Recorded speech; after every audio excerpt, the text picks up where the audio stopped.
Do do do, yeah. Okay, me. Haha. Right on.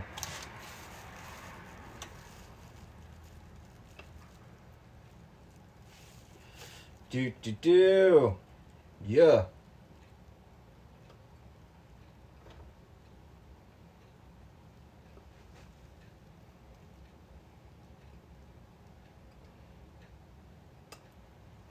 All right, Rachel, welcome. How's everybody doing today?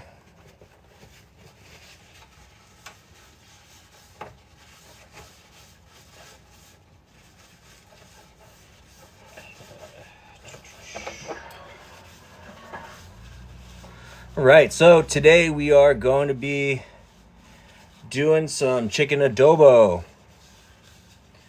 It was a request by one of my followers. So last week she was one of the highest gifters. So in honor of her, in honor of by Felicia K, we will be doing some nice chicken adobo done in the classic way. Hi everybody, welcome. Okay, and then so we're going to be doing some chicken adobo, a Japanese style simple coleslaw, and then for dessert I'm going to do a white chocolate puff pastry. Oh, hello nanners. Okay, so I'm just going to grease up this joint right here.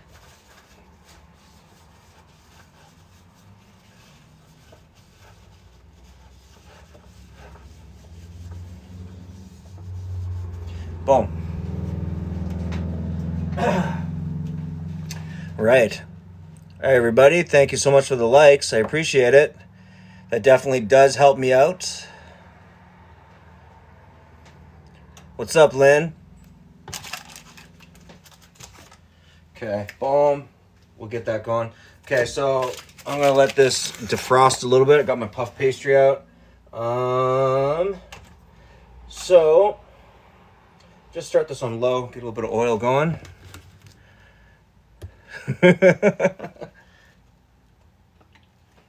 All right. Oh, lordy. Okay, so Caitlin, hey, how you doing, dude? Good to see you again. I hope you're having a good Saturday. So so today I'm going to dedicate this the food that I'm making to by Felicia K. She was one of our highest gifters from last week, and then I had her pick out a couple items for the live stream. Now I didn't really know what I wanted to do, so of the options that she chose, one of them was adobo. So I haven't made adobo in a little while, so I'm going to do it like the classic way that my dad used to do it. It's something that I remember. Yeah, definitely. Definitely a new angle.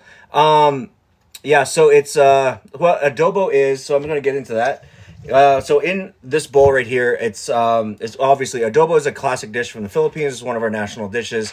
And I'm going to do the chicken version of it today. In the bowl, I have marinating. It's 50-50 soy sauce and white vinegar. Then on top of that, there's some bay leaf. There's a little bit of, minced garlic. And a little bit of multicolored peppercorn. So what that's going to do is it's just been marinating. So it's going to be a sweet and salty kind of start. On the back burner here, I have on a little bit lower than medium. I have the pan going so I can sear off the chicken thighs. It's best if you use thighs, or if you're going to use pork, use like a really fatty piece of pork, like pork belly or something like that. Okay, so I didn't say, actually, it's been marinating since, it's like 4:45 now. So it's been marinating roughly about an hour and a half, 2 hours. Yeah, and that you can technically start right away. I know some people that do leave it marinating overnight for 24 hours. But either way you do it, it just concentrates the flavor. But the way we're going to do it is going to be concentrated enough, which is going to be fantastic. Yeah, and then Nanners was like napping for like probably an hour and a half, 2 hours, I feel like. Again, thanks so much everybody for joining. I appreciate all the likes. It really helps me out in the algorithm, guys. I really appreciate that. Again, if you guys can hit those up and keep that consistent, it definitely keeps me getting in front of eyes like yourselves, people that want to talk about food culture, stuff like that. Cheryl, thanks so much for the follow. I appreciate you. And Scotty, hey, thanks so much for the follow as well. Right on. Welcome, guys. I appreciate you guys for being here.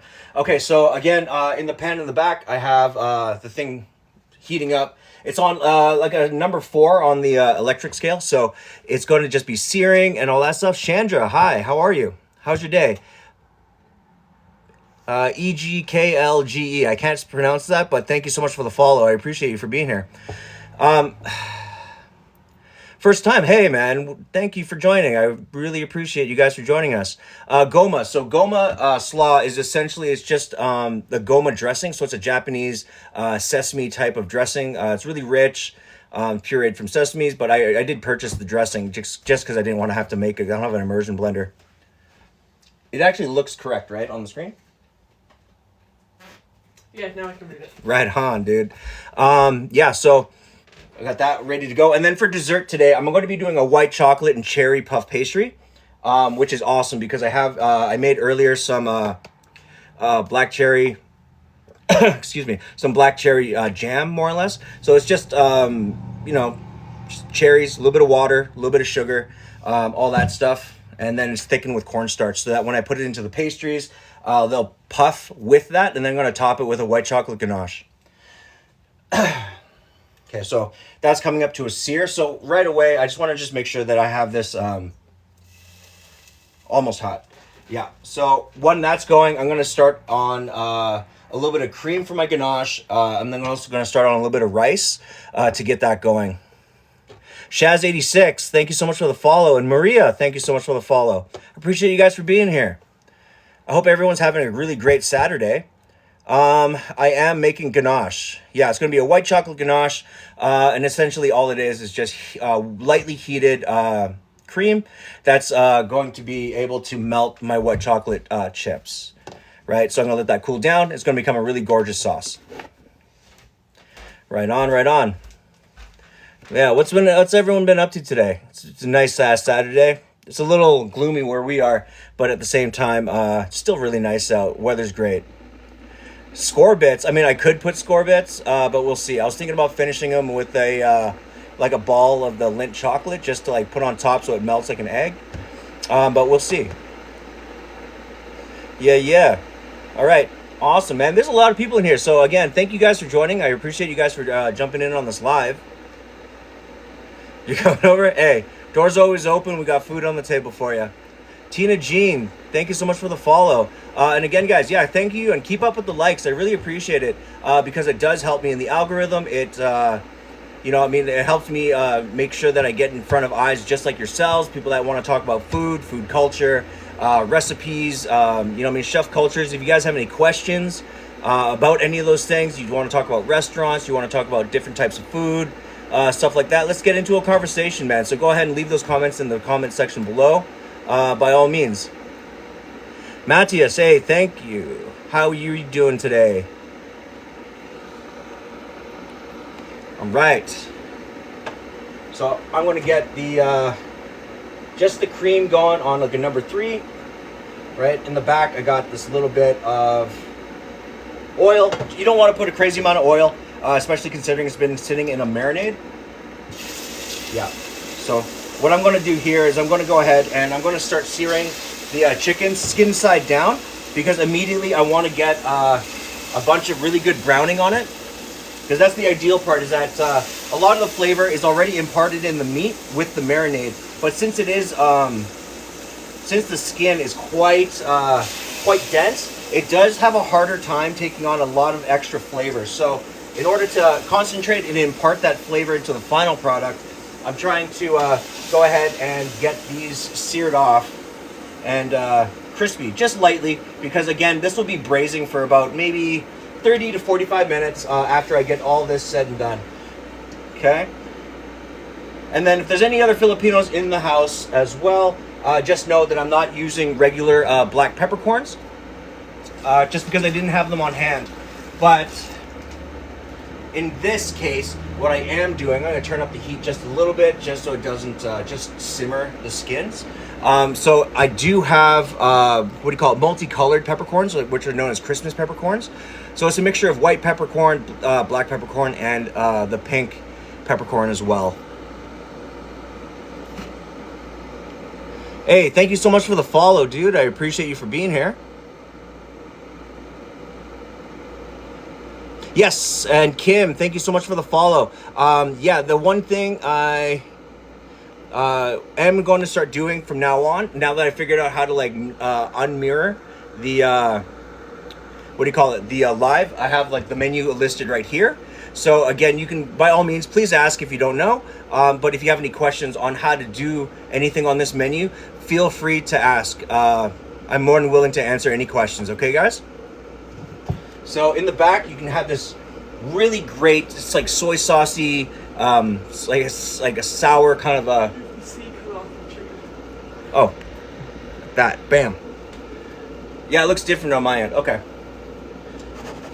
Okay, so I'm just going to go ahead and let those sear off better.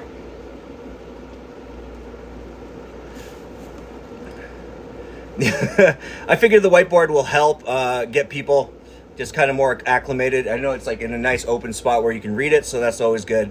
And it helps. Right on. Okay, I'm going to let that sear. I'm going to grab it just like a quick plate so I can throw all my... Actually, I'll grab a bowl. Why not? Ugh.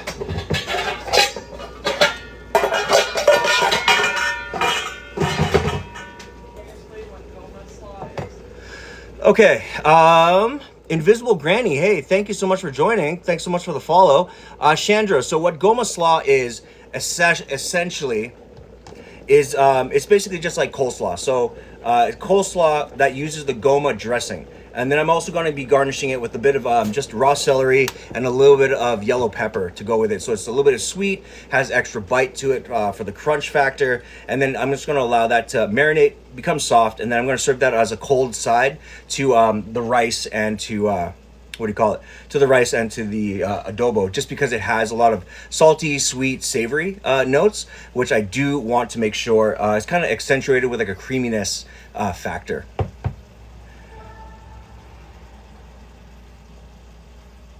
Hey, are you making fun of my handwriting? Yeah, it's like a serial killer. Rue64 wants to know what ate your hat, and I said life. Life. Yeah, I think I bought this hat like, when? Like 2007? Like, it's hella old. Right on, dudes. Okay, so I have that going. Right now, I'm just going to go ahead and I'm just going to allow all of the juices to kind of render out of the skin. And once that evaporates in the pan, I'm going to go ahead and let that crisp up, become a little bit of brown, and then I'm going to put it into a bowl to hold. I'm going to finish the rest of the chicken. Right on, right on. We got another Filipino in the house. What's going on? Okay, so while that's going, I'm going to go ahead and I'm actually just going to start my rice just because I want to get that out of the way. Ugh. Okay, and then today, as usual, I'm going to be just working with a Indian Basmati rice. Just because I like its nature. It has a really good separation, falls apart, has a really good crummy to it. So that even when it becomes waterlogged, it doesn't necessarily become ultra glutinous and ultra sticky. Hey, thank you so much for the follow. I appreciate it. Miami Melly, yeah. I mean, if you're in Calgary, you know what I mean? I will be washing the rice for sure. What I like to do is just kind of cook it put it into the pan first, and then just give it a wash in the pan, so I just don't have to do more dishes, if that makes sense. Chandra, thanks so much for the follow, and Pierre, thank you so much for the follow. I appreciate you guys for being here. So now I'm just going to give the rice a couple washes really, really quickly. Because I do recommend that if you're going to wash rice, give it at least 3 rinses. Because on the 3rd rinse, it should be pretty, pretty good to go. You don't have to overdo it till it's clear, necessarily. Because by the 3rd one, it should be pretty much there. And however you want to cook your rice, I know a lot of people like myself, a lot of Asians we will do the finger method. But just so you know, most rice will still work with the 1-to-1 ratio. So 1 cup of rice to 1 cup of water. We'll always generally just do it.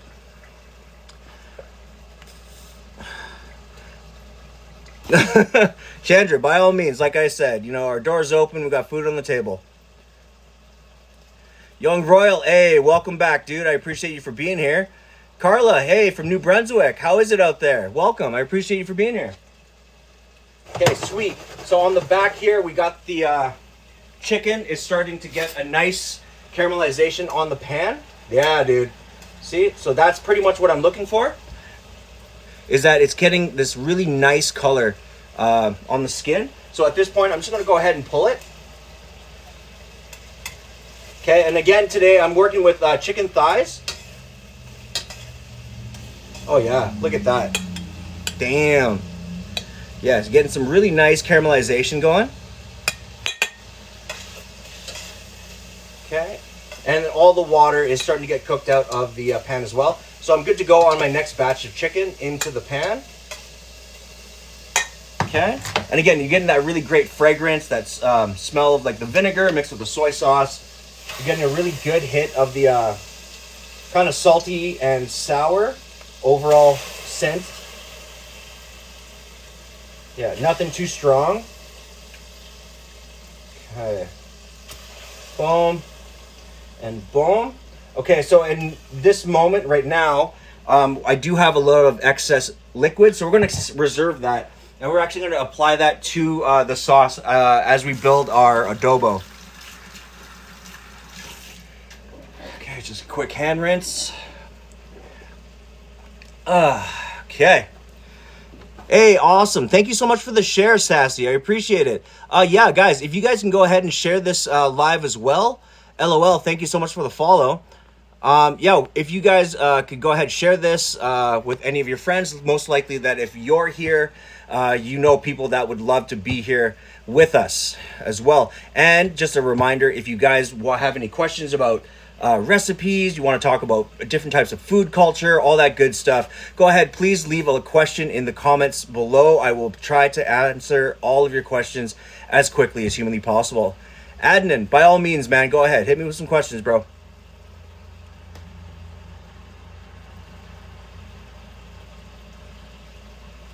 Yeah, baby steps. We are located in Canada. Chef Nate, hey. Yeah, it's really great. Thank you for joining, by the way, man. It's good to see you. Marcel, thank you so much for the follow. I appreciate you for joining us.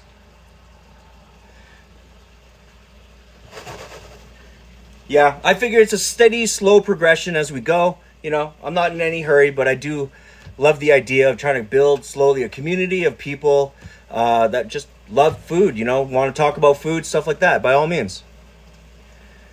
Yeah, and the cool part too, what I'm seeing is a lot of people from like around the world, right? I do get targeted for a lot of Canadians for my lives, but with that being said, there's a ton of people from different walks of life, different countries, and I really love that. Yeah. Okay. And thank you to anybody that is new to the live. I appreciate you all for being here.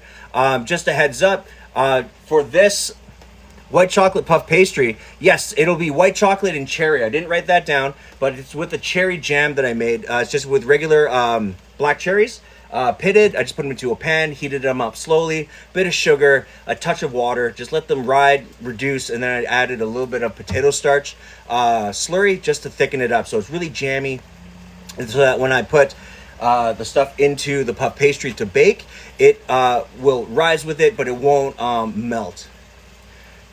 Adnan, thank you so much for the follow. I appreciate it. Yeah, potato starch. It's like cornstarch, but it's made from potato, the starch of the potato. In my opinion, it's much better at thickening, as well as if you use it for dredges, like your fish and chips, tempura, stuff like that. It's a much crispier kind of a coating, in my opinion, because I do believe, because I always look for like the best ways to make things like fried chicken wings or even fried chicken and fish. And to me, the potato starch has given me the best results. Drin G, thank you so much for the follow. I appreciate you guys for being here. Yeah. Mo, thank you so much for the follow. Yeah, because keeping in mind when I've been working at bars and stuff like that, it's literally just like there's some days that are so dead that like all we can do is just kind of experiment, sit with the stuff that we have, and we just try to find ways to make a product better. Okay, so I have that chicken on the go. I'm gonna go ahead and I'm gonna lower the pan down to about a 4. Nothing too nuts, because at the end of the day, I still want a good amount of the leftover fond. It's like the burnt, not the burnt, but the charred bits that are left over from the sugars, just left over in the pan. So while that's going, I'm gonna go ahead. I'm gonna dice up an onion really quickly, because I'm going to really quickly, once I pull all of the chicken out, I want to very quickly get that onion sauteing in the pan with that fond. And then what that's going to do is the onion's going to start releasing a lot of its juices and the water, as well as its essential sugars. And that's going to help me get a lot of that excess flavor off the bottom of the pan without deglazing. Eventually, I will deglaze with the leftover marinade that I have, but I want to impart a lot of that extra flavor into the onions before that process. Okay. So in this case, I'm just going to go ahead and just cut strips, just because I don't really need it to be cubed. Because again, when you do a nice stew, those strips will evenly break down as we cook. Okay.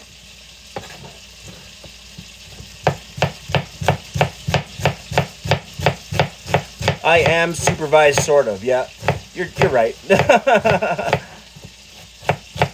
Yeah. Watch my fingers. Oh, absolutely. I'm doing that right now. Okay, so now I'm starting to get a really wicked caramelization again on the bottom of on the skins of my chicken. I'm gonna go ahead and pull all those.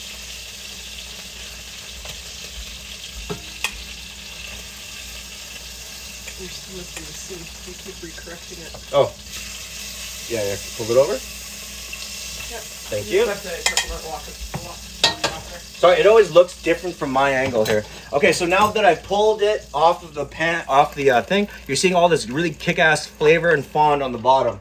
That's from the leftover parts of the soy sauce, which does have natural sugars. So to take some of that up, I'm gonna go ahead and add my onions. Boom, just like that.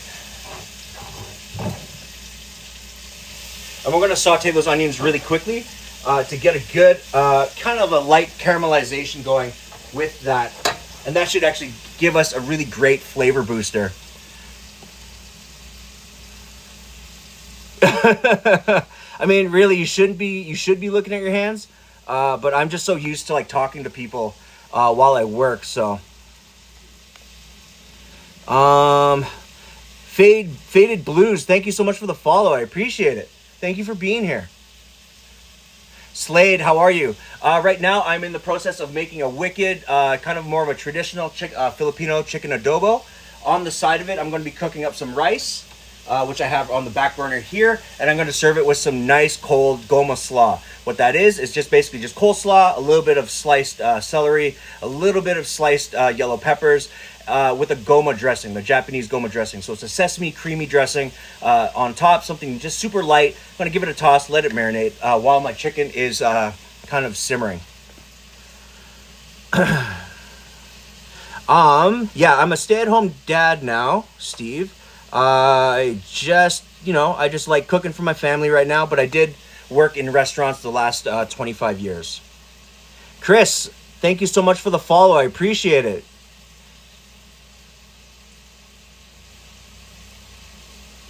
Yeah, man. Faded. Yeah, that's kind of my thing. We have this running joke, actually, with me and all my friends. This is kind of the reason that I'm doing this live now. Is because even my wife and all of our friends, they're usually, well, my wife's been really pushing me to do something like start a cookbook, doing some online stuff, because at the end of the day, when it comes to food, I'm always teaching people. One of everyone else's main things is that if they have questions about food, I'm usually the first person that they call, like way even before they even just go on Google. So I'm just trying to help other people do that thing. You know what I mean? Get their food game up at home. Steve J, thank you so much for the follow. And Caitlin, thank you so much for the roses. I appreciate that.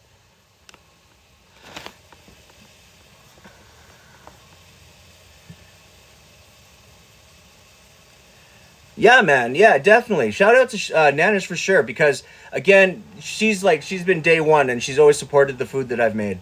So, with that respect, she's always right. You know what I mean? It's sometimes the things that you just don't see.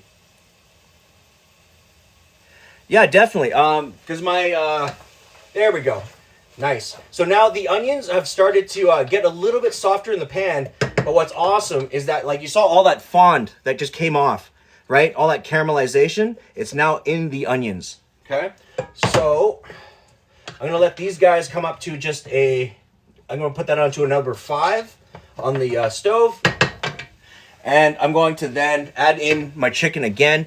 I'm going to hit it with some of the stock, the leftover marinade, and I got some pre-peeled garlic. I'm just going to go ahead and slap it in as well, because the main components or flavor profilings for this, it's mostly like vinegar, soy sauce, garlic, bay leaf, and the peppercorns, which are extremely important to the recipe. Obviously, there's other ways to do this, because it's just like everywhere in the world. Everyone kind of has generally how they do it. Like, you know what I mean? Like, every family kind of has like their own version of it. And in this case, this is the version that I kind of grew up with when my dad was making it. Slade, I'm a Filipino Canadian, born in the Philippines and raised in Canada. Faded Blue, thanks so much for the share, dude. I really appreciate it. Someone asked how you were doing earlier. It was Juldan. What was I doing earlier? How you were doing. Oh, yes. I'm Juldan. I'm doing really well. Thank you so much for joining the live as well. It's great to see you again. How are you doing? How's your Saturday? Slade, where in Canada are you from? I'm in Calgary, Alberta. Hey, right on. Fellow Calgarians, baby. Yo, that's what I'm noticing about doing these lives. I'm catching a lot of y'all. So that if this is the case, man, if I do this for long enough, maybe we should all do a meetup later this year when the weather's nice. Okay, so right now, all I'm doing is I'm going to go ahead and crushing up maybe like a handful of garlic, like 5, 6 pre-peeled. Okay, I'm just going to give it a rough chop. Nothing too crazy. Because again, you want it to kind of break down a little bit slower during the braising process. You don't want it to be too small, or else there's a potential for it to burn if you over reduce the liquid, okay? So what I'm going to do is I'm just going to toss that into here. Just like that. Okay, give that a stir. Nice. You have options of a meat and cook-off, meat and eat, or meat and greet. Yo, we could do a meet and eat. Oh my god, a meet and greet would be dope, because then if you're all in Calgary, we can just I can just rent out a park. We can just do like a potluck or something. But actually, that would be technically a meet and eat and meet and greet, which would be fire. I think that would be hilarious.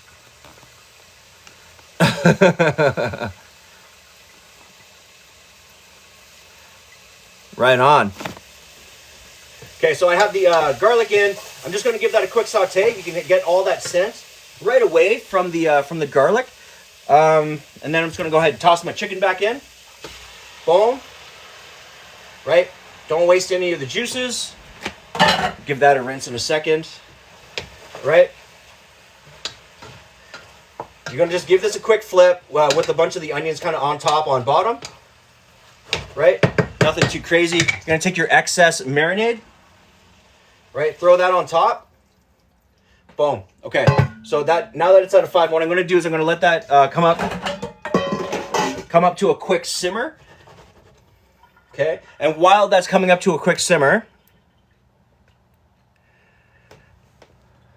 10 hours. Damn. I guess. 8 hours.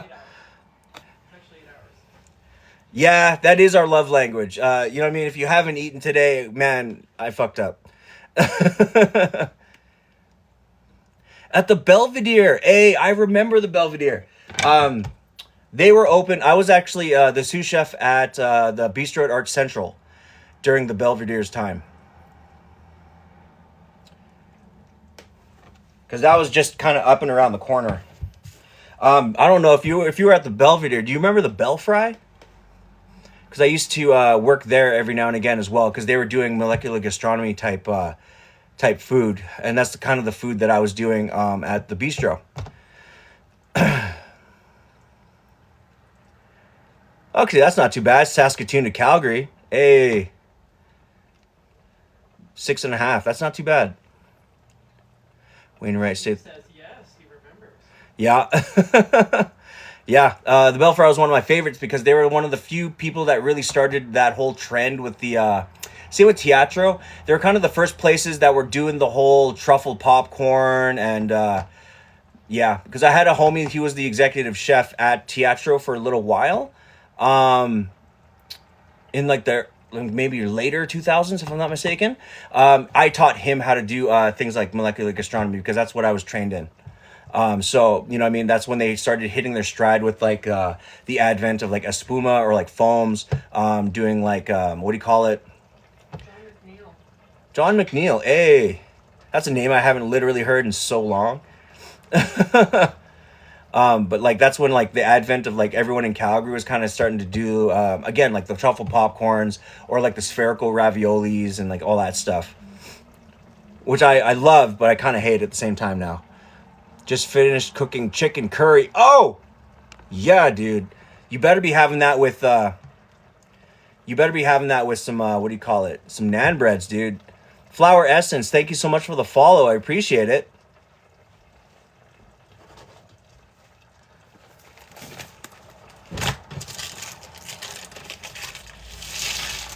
Yeah, but then again, I haven't been in the downtown cooking scene in several years, so last time I was downtown, the whole joint has changed. SMJ73, thank you so much for the follow as well. How is everybody out there? Cool. Steve J, do you still work as a chef? Are you still downtown? What are you doing these days? Heather, thank you so much for the follow as well. Right on, guys. I appreciate it. And a quick reminder, guys, if you guys can go ahead and hit those likes for me. I'm doing great, SM. How are you? If you guys go ahead and hit that like button for me, it really helps me in the algorithm. Again, it helps me get in front of eyes just like yourselves, people that want to talk about food culture, recipes, stuff like that. You know what I mean? Let's go ahead. Let's get a conversation going. You're a private chef? Nice. Yeah, being a private, because I'm a caterer. If I'm going to be doing any outside work, I really love catering because that's what I kind of got used to working downtown. But like the real gig is being a private chef for like a couple mainstay clients. That's like really truly the best gigs you can have as a chef. Yes, exactly. 2 families, absolutely. Right? Because again, remember how like yeah, Lynn is a professional eater. On pots to buy, Ninja Pots.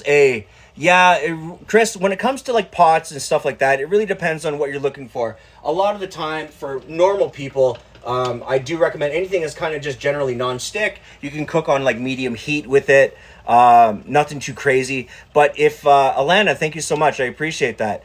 But if you really want like good dependable gear, for the longest time, I literally just go to like Chinatown or go to like where like there's an Asian district and they'll usually have a kitchen supply store with really great general cooking supplies. Just because again, I don't really like messing with like ultra expensive or like really gimmicky types of gear. Okay, so what I'm going to do now is now that this is back at a simmer, I'm sitting at about number 5. So what I'm going to do is I'm just going to go ahead, I'm going to add in just a little, like small handful of brown sugar to give me that extra sweetness. So roughly about a 1/4 cup of sweetness going into that. And that will help with the onions, give you that natural sweetness. And then I'm going to put in about, I'd say, maybe 2 cups of just water. Just a little water there. And so what this is going to do is it's going to help that broth kind of build while that's going, okay? And we'll let that come down to simmer again. And I'm going to give it a quick lid just to keep that steam in, so that while you're braising your the chicken, it will then kind of make it nice and soft. So it's kind of simulating what it would be like in an oven. Because once that comes to a simmer, I'm just going to put it back down to low to like completely soften the chicken over time. And then I'm going to lift up the lid, let that reduce slowly, and then I'm just going to be left with a really gorgeous sauce. In the back here, nice. The rice is starting to come up to a nice heat, so I'm going to bring that up just a little bit. Wait till that's on to a simmer. Then just go ahead and,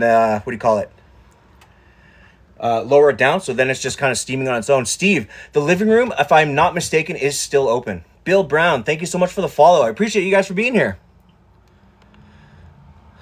Hello from Newfoundland. Hey, Lek, thank you so much for the follow.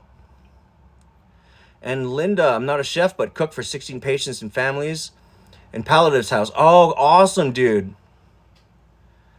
Yeah, I worked at a retirement home for a few years, and it's really kind of rewarding, depending on who you're cooking for. It's awesome.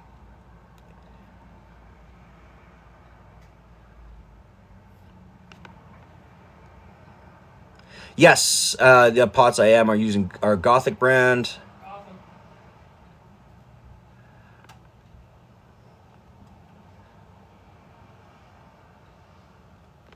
Yeah, chicken adobo. I like chicken adobo because, again, it's been a really like gloomy kind of day. Still warm, and kind of like off and on rainy. And what I like about it is that it kind of reminds me of being at home. It's kind of comforting. Put on rice and then serve with a little something extra. It's really, really nice.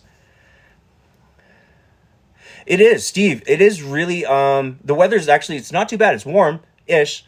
It's kind of like I was saying to my wife, it kind of reminds me of like Vancouver rainy days, where it's like kind of cold, kind of warm, a little bit windy, very humid. Yeah, it's not too shabby.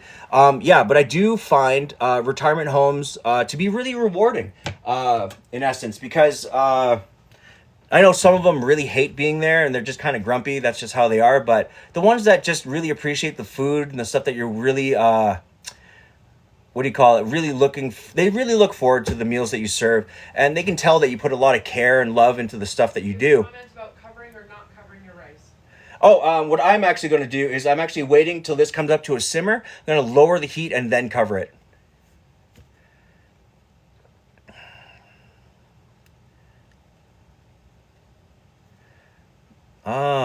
Greater Ontario, Lack, nice, dude. What's this? It's +2 and it should be -20. Yeah, in Ottawa, hey, damn. No, Frosty, I'm in Calgary, Alberta. But I talk about British Columbia or Vancouver because the weather is like, it kind of reminds me of like a rainy day in Vancouver, which are the days I really enjoy.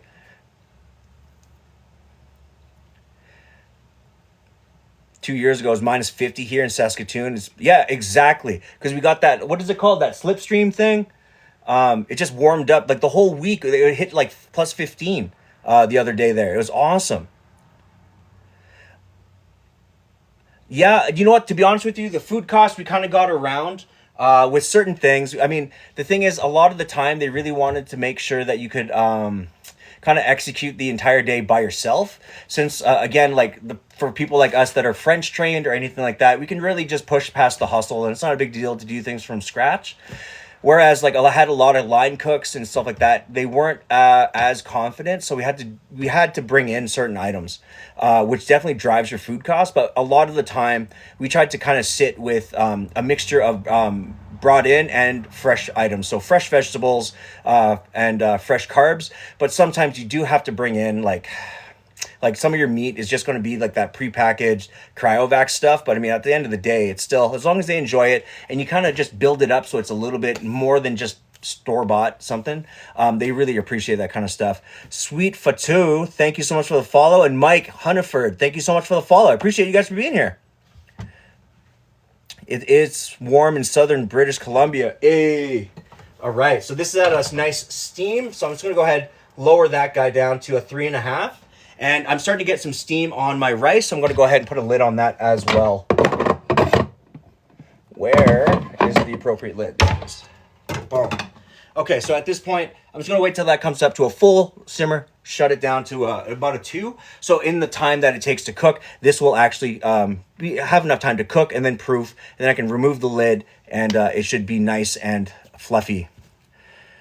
I didn't go to cooking school. I actually worked at my very first job was a dishwasher when I was 13. And I've been working up since then. I knew I wanted to cook, but I really did want to prove that you didn't have to go to culinary school to be a great chef.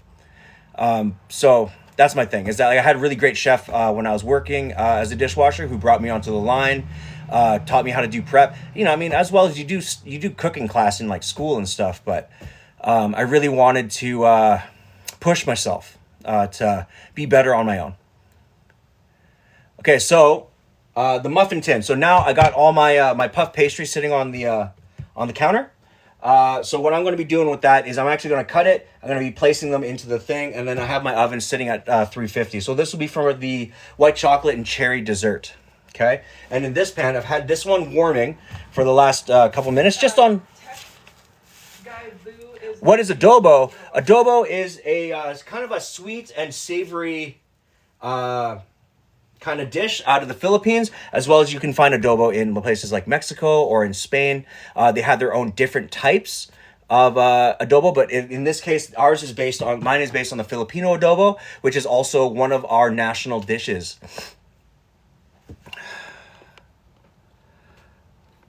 Yeah, we do make questionable pastry choices in this house. That's because everything I do in terms of baking is like theoretical. I'm a better cook than I am like a baker, but hey. Favorite thing to bake? Favorite thing to bake, to be honest with you? Oh, man. That's a damn good question. Pizza? Like, I like baking a lot of things, but I think I like deep frying things more. And chef, yeah, culinary school does set some really great foundations, but I found a lot of the time those foundations were just kind of drilled into me when I was in like doing French culinary at like just at restaurants, just getting yelled at. So I figured that was just as good, but a lot of it is outdated because I'll be real, like a lot of people don't remember what their cuts are. They don't remember how to do scale and measurements. A lot of people don't even remember how to do costing, but that's okay. Everything can kind of be learned as we go. You know what I mean? Rose, thank you so much for the follow. I appreciate you for being here. And Tech Guy, thank you so much for the follow. I appreciate you all for being here. Welcome. Willing to put in the time to learn. Absolutely. Favorite thing to eat? To be honest with you, since we're in Alberta, I love steak. I love steak. I love wings, fried chicken. Like it's up there. Yeah, Chef Nate, you know what I'm talking about, right? Like the old school. That's why I don't yell in my kitchens no more. It's too stressful, and I was going to have a heart attack like by the time I turned 30. And B, it doesn't create good culture, right? I really like to create a culture of people that what do you call it? That just encourages each other to grow and become better together. Liz, thank you so much for the follow. I appreciate you for being here. Right on, right on. Nanners is in the other room just yelling at me. She keeps me in line, but she also is like, hey, people are asking questions. Yeah, because one of the primary things was I did work at a restaurant with I'm not going to say I worked there. One of my things when I was coming up as a chef is I liked trying to do travel stages if I can, or do a stage at a restaurant that you most likely are not going to get work at, but you can kind of see what their kind of general culture was like. I worked at a place called Le Picholin, and it was a place run by a man named Eric Repair. And what I really learned, amazing, it was a 1-star Michelin, really amazing culture because there was zero yelling. They didn't allow any yelling. At the same time, when they would call bills, they would, if you're running behind, say on your scallops or on any of your sauces, anything like that, you would call it out. Everyone would say heard, and there was no stress, right? Whereas I feel in the cultures that we had here growing up, everyone was like, you have to do it now, blah, blah, blah. Why are you behind? And it just creates this stressful culture of you're always failing, but you're never growing, you know? Yeah, I love chicken adobo. Is one of my favorites because I grew up with it. But pork belly adobo, to me, is like the pinnacle of adobo dishes, you know? Yes, Eric is he's a practicing Buddhist, and I believe he he really set the tone for me when I started in. I didn't take it on personally, like the mentality of calm, because a lot of the kitchens really propped up everyone to just yell at each other, stress each other out. And that inadvertently just created crashes, right? You never want to create crashes when you're dealing with like 300 to 500 people trying to get food out. You know what I mean? Like it's insane. Um,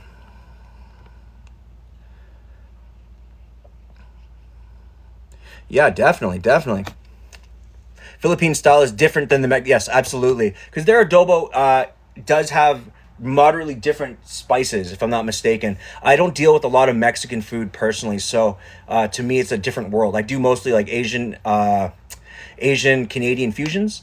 Or like street fusions, which is like street foods from different Asian countries, and then try to amplify it using street culture or street food culture here to make it just the dankest food. You know what I'm saying? I love really ultra dank food. I have watched The Bear. It's actually really, really accurate.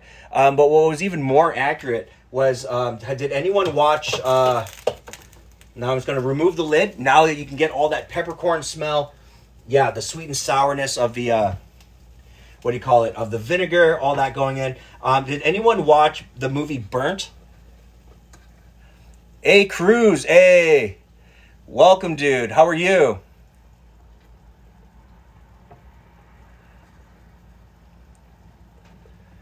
Yeah, by all means. Yo, hey, Steve. Yo, I'll give you the recipe. Hit me in the DMs. Remind me to give you the Filipino adobo recipe. By all means, if you have any questions about it, you see it going on right now. Super simple.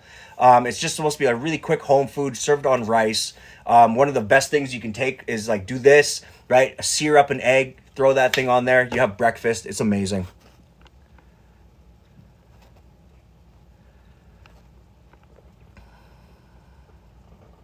Yes, that was New York City. I was there for like a week.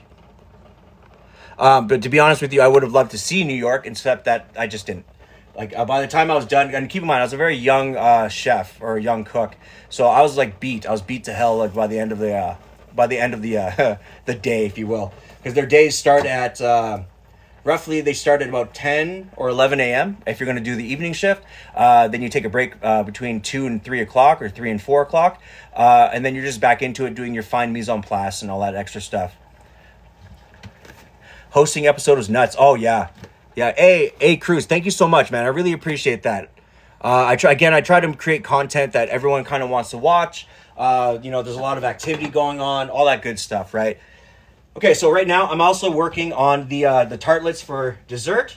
It's going to be the white chocolate and cherry. So right now I'm just took a sheet of puff pastry and I cut it into 12 pieces because I have 12 muffin tins. And I'm just going to go ahead. I'm just going to just create cups with the pastry. And what this is going to do is that it's going to actually it is like it says it's puff pastry, but it's going to puff around the cherry filling, so it's going to puff up, boom, and hopefully it should become more like florets at the end of it.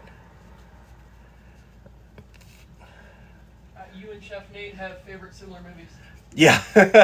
Yeah, the only issue with because I did enjoy Burnt. Here's the problem with the movie No, Burnt. this is the chef. Oh yeah, okay. Bro. Oh, chef with yeah, okay. I love Shannon always points this out. Like every time I'm like going through like a depression or anxiety phase, like it takes a couple days. I always throw that movie on, and she always asks me like, "Are you depressed? Like, what's going on?"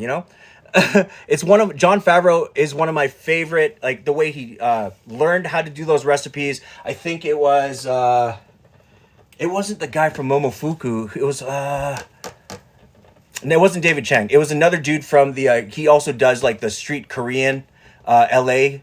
Foods. John Krieger. Thanks so much for the share. I appreciate it, guys. And Nancy, thanks so much for the follow.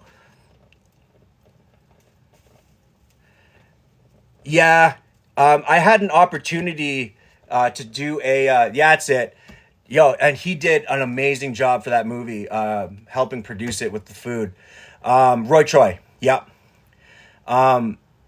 Yeah, so again, I love that movie. But I did have an opportunity many years ago when I was me and my buddy were running a place in the city called Melrose, and they at that moment were kind of like, well, we're not using this food truck that they spent a bajillion dollars on.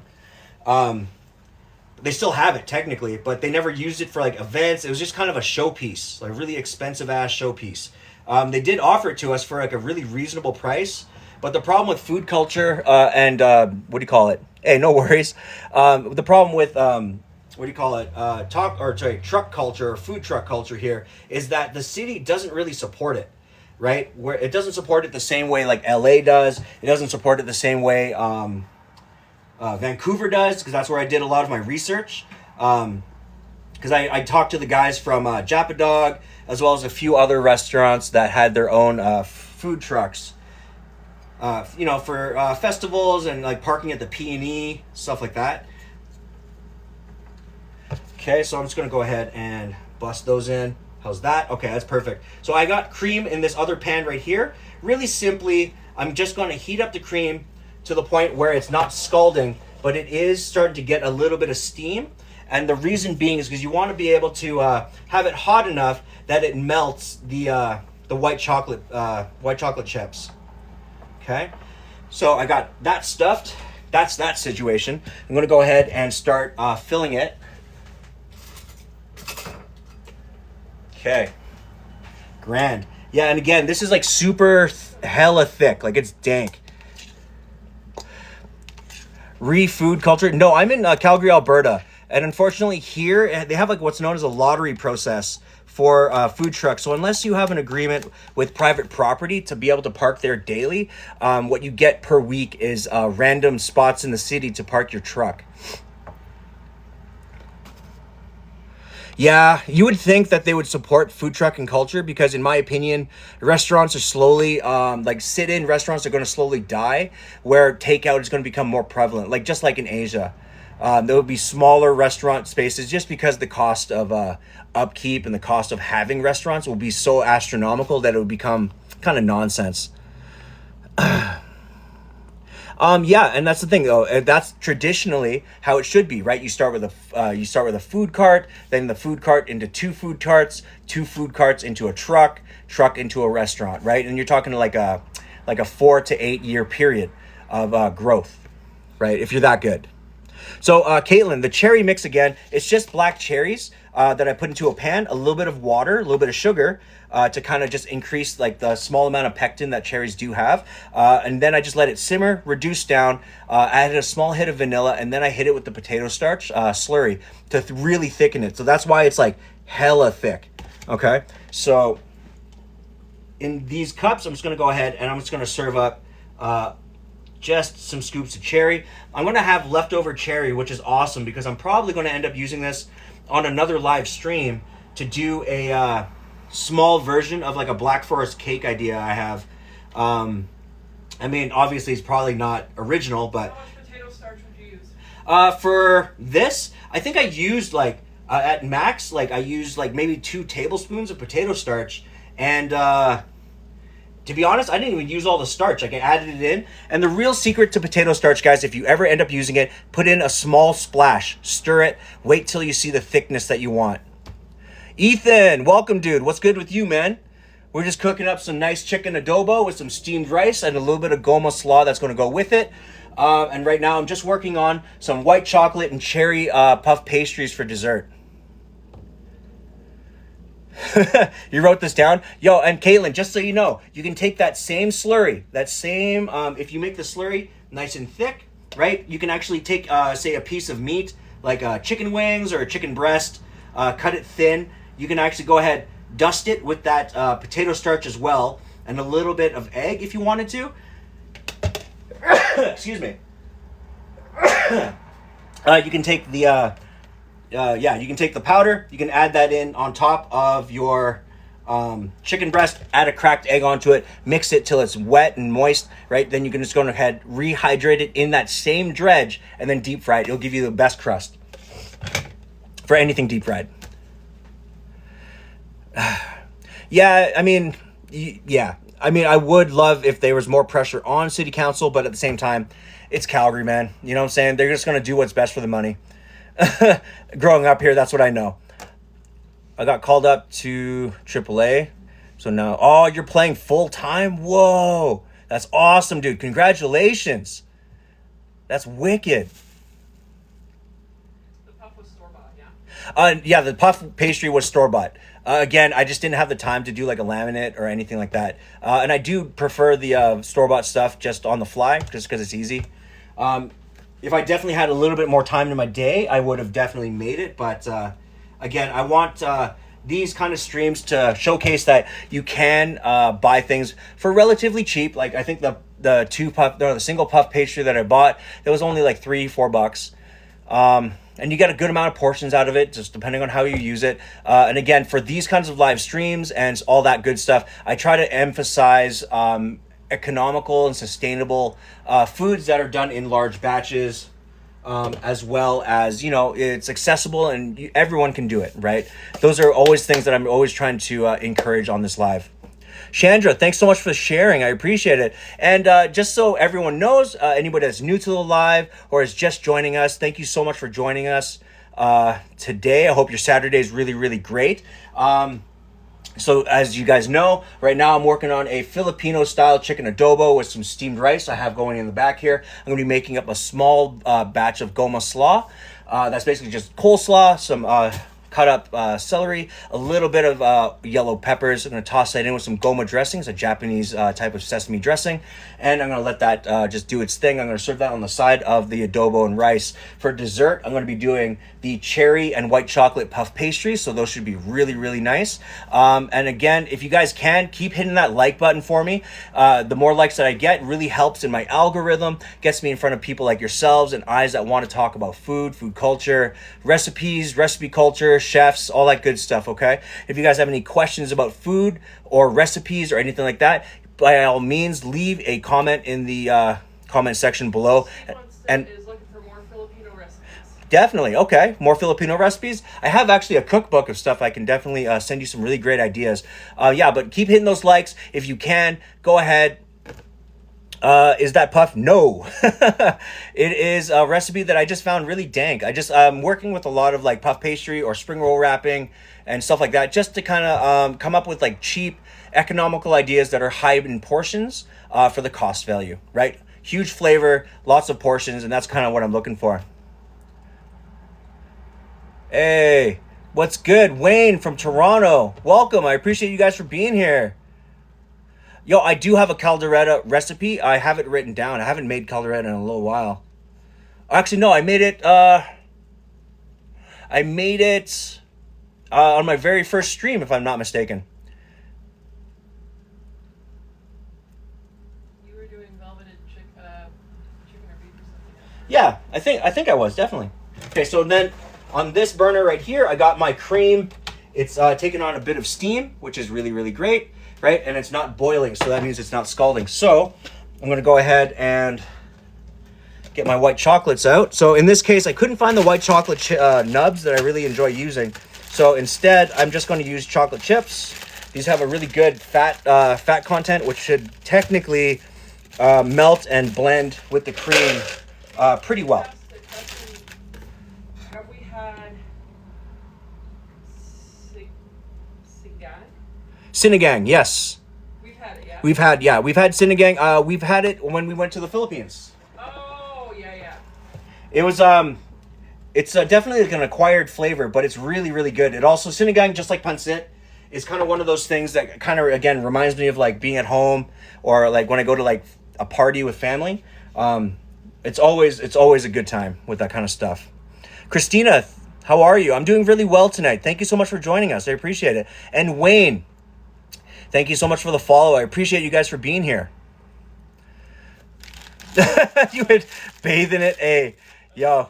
That on rice is so good. Chef Nate, thanks so much for the tiny dinosaur. Oh, I appreciate that so much. Thank you so much. Right on. Oh, gonna push that over there. Okay, so then in this, I just have the cherries, just the puff pastry. So I'm gonna go ahead, throw this bad boy into the middle rack. I'm going to let that ride for approximately, I'm going to check it in about, say, 16 minutes. Usually if it has filling, it will take a much longer time. Okay, cool. So my rice is now done. I just left it at medium because it was pretty much riding at a nice temperature. And I'm going to start 16 minutes on the clock for my dessert. I got my adobo nicely braising. I'm going to give that a quick check. Yeah, so again, I started with chicken thighs today, guys. And I thought that was a good choice because it's super tender. These are still a bit spongy for my taste. So I'm going to let that ride for a little longer. But I think in this case, I'm going to leave it with the lid off. All right. So while that's going, I'm just going to give that a quick stir. So while that's going as well, I'm going to go ahead and start on my Goma coleslaw and let that do its thing while everything else is on the go. Okay. So I'm just going to grab a quick bowl. Boom.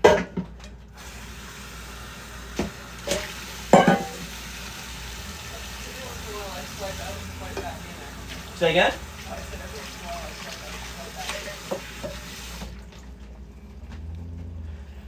Oops. Oh, okay. Bianca, thanks so much for the follow. I appreciate you, man. Yeah, the board definitely. It really helps because my last couple streams, a lot of people would come in and they'd be like, "What's going on?" And then I had to keep re-explaining it, which I don't mind. It's just that it really helps alleviate people asking the question of what I'm making for dinner, and then I'm still able to talk to y'all about any of the questions that you have as well. SM, yes, I think the dessert should be pretty good because I love the idea of white chocolate and cherries. Because again, what's a classic thing in Canada are those, what do you call them? I can't remember, the rosebuds or cherry buds. They're like a little chocolate joint with like a maraschino cherry and like this crazy grainy cherry liquid. Like you see them at every gas station ever, but like when you eat them, they're like, boom, just sugar city. Yes, SM, I actually buy the thighs with the bone in because price per ounce is actually much cheaper to get it and then debone it yourself. Because as much as it is costed with the weight value of the bone doesn't take up that much weight. Right, so you're better off getting the whole thigh or just like the thigh with just a single bone in. It's really easy to take that out, but at the same time, it's just what do you call it? It's just more cost efficient, especially with the prices they are now. Watched because of the adobo, but stayed for the white chocolate puff pastry. Hey. Well, it should be ready hopefully in the next 20 minutes or so. Yeah, definitely stick around for that. Juanita, thank you so much for the follow. Carla asked how old the baby was. How old is our baby? Oh, she is now the sassiest of 6.5-year-olds. Sam, thanks so much for the follow, bro. I appreciate it.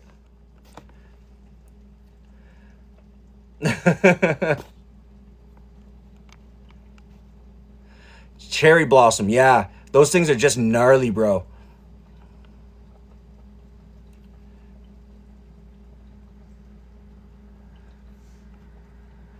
Fond memory as a child eating a Queen Anne. Yeah, because remember when you eat it, it's like boom, and it's like everywhere, right? Sure, done. That's why, because if I ever got one as a kid, which was rarely, they'd make me wait till I get home to eat it. Yeah, definitely. Okay, so now I got that chicken kind of finishing up. I'm going to go ahead and I'm going to start trying to get the reduction kind of going a little bit faster, right? Because again, when my dad used to make it, he used to always complain that there was never enough sabao. What sabao is like the soup. I really like more of the thicker adobo sauce that's been allowed to reduce. And if it's already at the flavor profile that you like, but you still have a lot of sauce, again, I highly recommend thicken with potato starch, cornstarch, or even a flour roux. Just like 1 or 2 tablespoons of it. It'll get you to that consistency of it being shiny and cover the back of a spoon, while you're not going to kill off a lot of the water content. Because if that's what you want on your rice, because again, in Filipino culture, we love having a lot of sauce on the rice with like super unctuous, soft types of meat. He still asks about sauces. Yeah, he does. Because again, sauces is like part of our what do you call it? Part of the culture, if you know what I'm saying.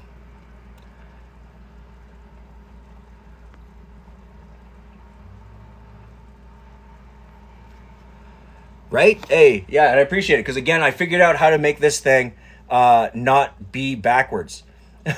So, and I didn't have to write it backwards because I suck at that. So, from every stream going forward, this guy will be up here. You guys will be able to see it, and it'll be a much easier kind of when you get in, you know what's going on, and you can just go ahead and start inquiring about other questions, stuff like that. We just get right into it. You know what I'm saying? Trying a whiteboard up, got the details. Yeah, dark roux would be really good, like gumbo. Absolutely. Plus, also remember, like that dark roux has so much like it's just simple. It's flour and like butter or oil, but the dark roux just has so much body to it that it adds as a thickener that you can't really deny it, right?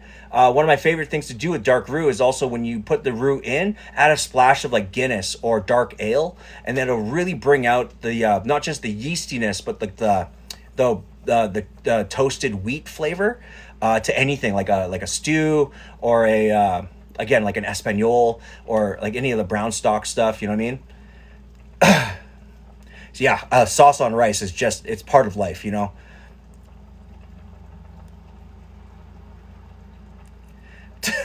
She's Guinness slaps so hard she's angry about it.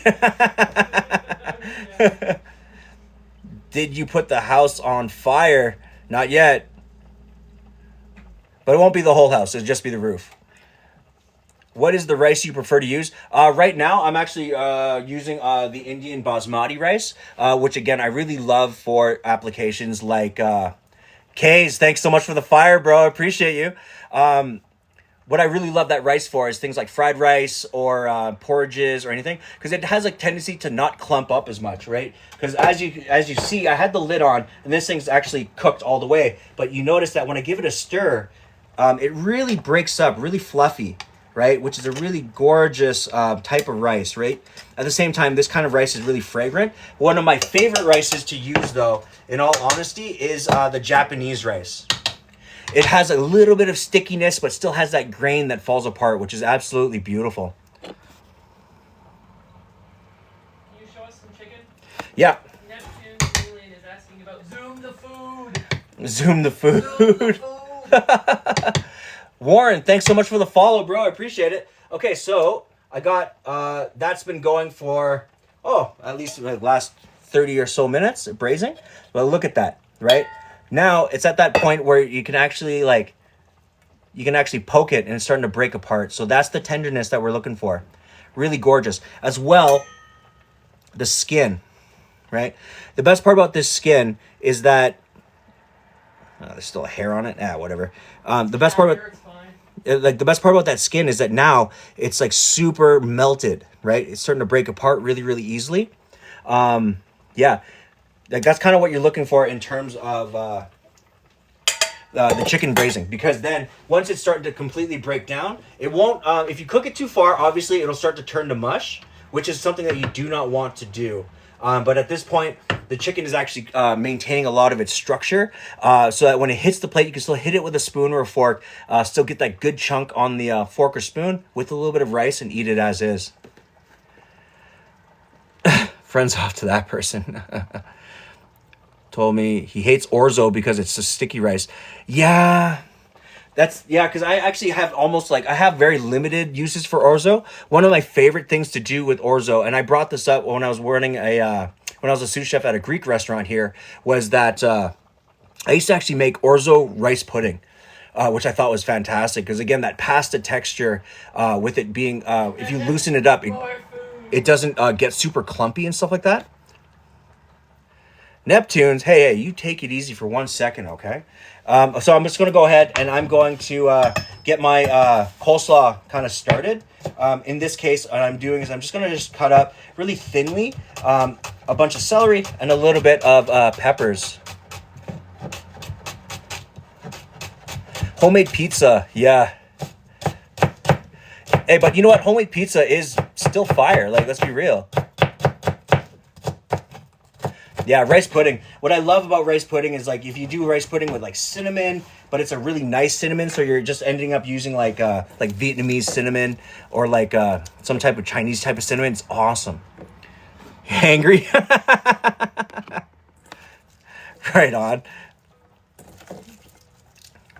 Less talk, more food. Okay, so in this I got a little bit of the celery, just kind of cut up.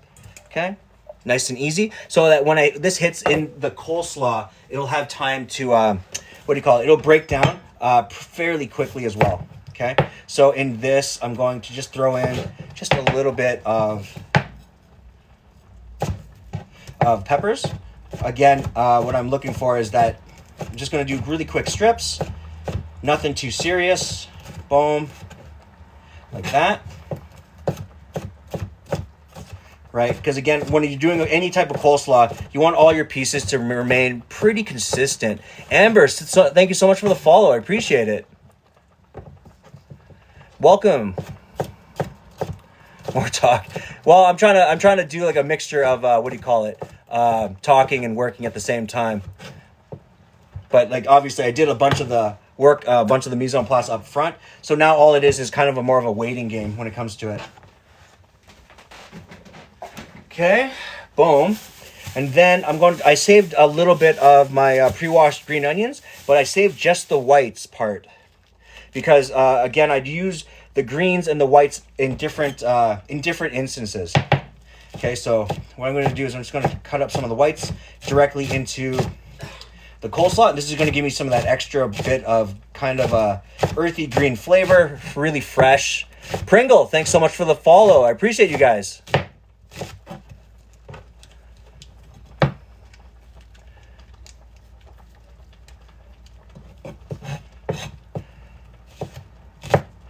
And Monto Pofit, how do you pronounce that? Monto Pofit, thank you so much for the follow as well. So again, I got them green onions. I'm going to throw those guys into here, right? Without throwing that fucking peppercorn in, cracking your teeth. Okay, boom.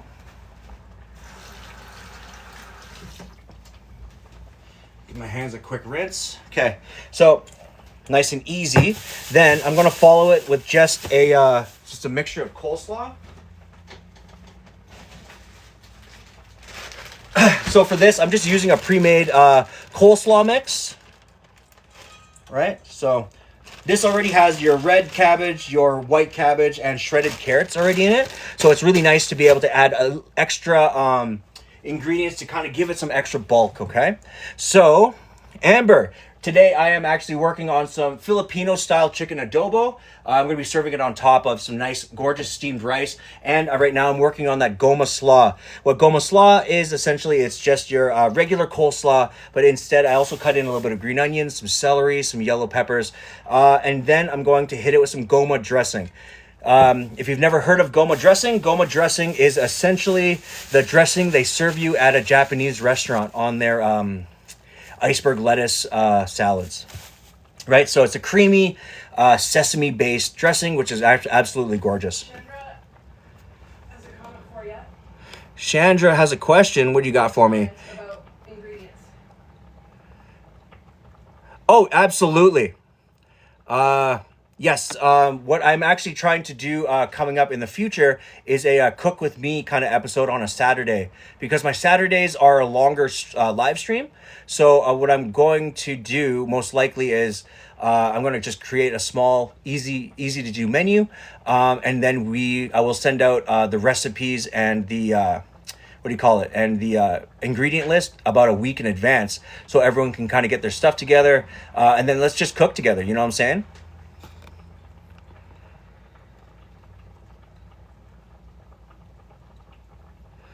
Oh, absolutely. I'm almost there to the end product as well. And right now, as it stands, yes.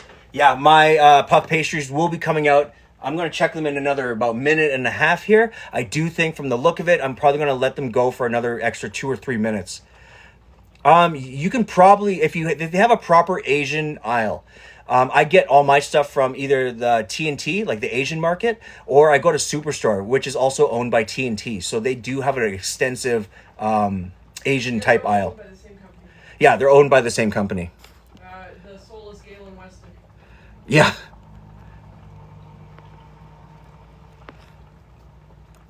Adobo, what does it mean? To be honest with you, I have no idea. I wish I knew. Bulalo for the cook along. Okay. Yo, I haven't done bulalo in a long time. I sit lolly. Hey, thanks so much for the follow. I appreciate you. And welcome to the live. Yes, you should be able to afford if most things, if not all things. But remember, things are pricey in here. But a lot of the stuff that I make is made to be done in.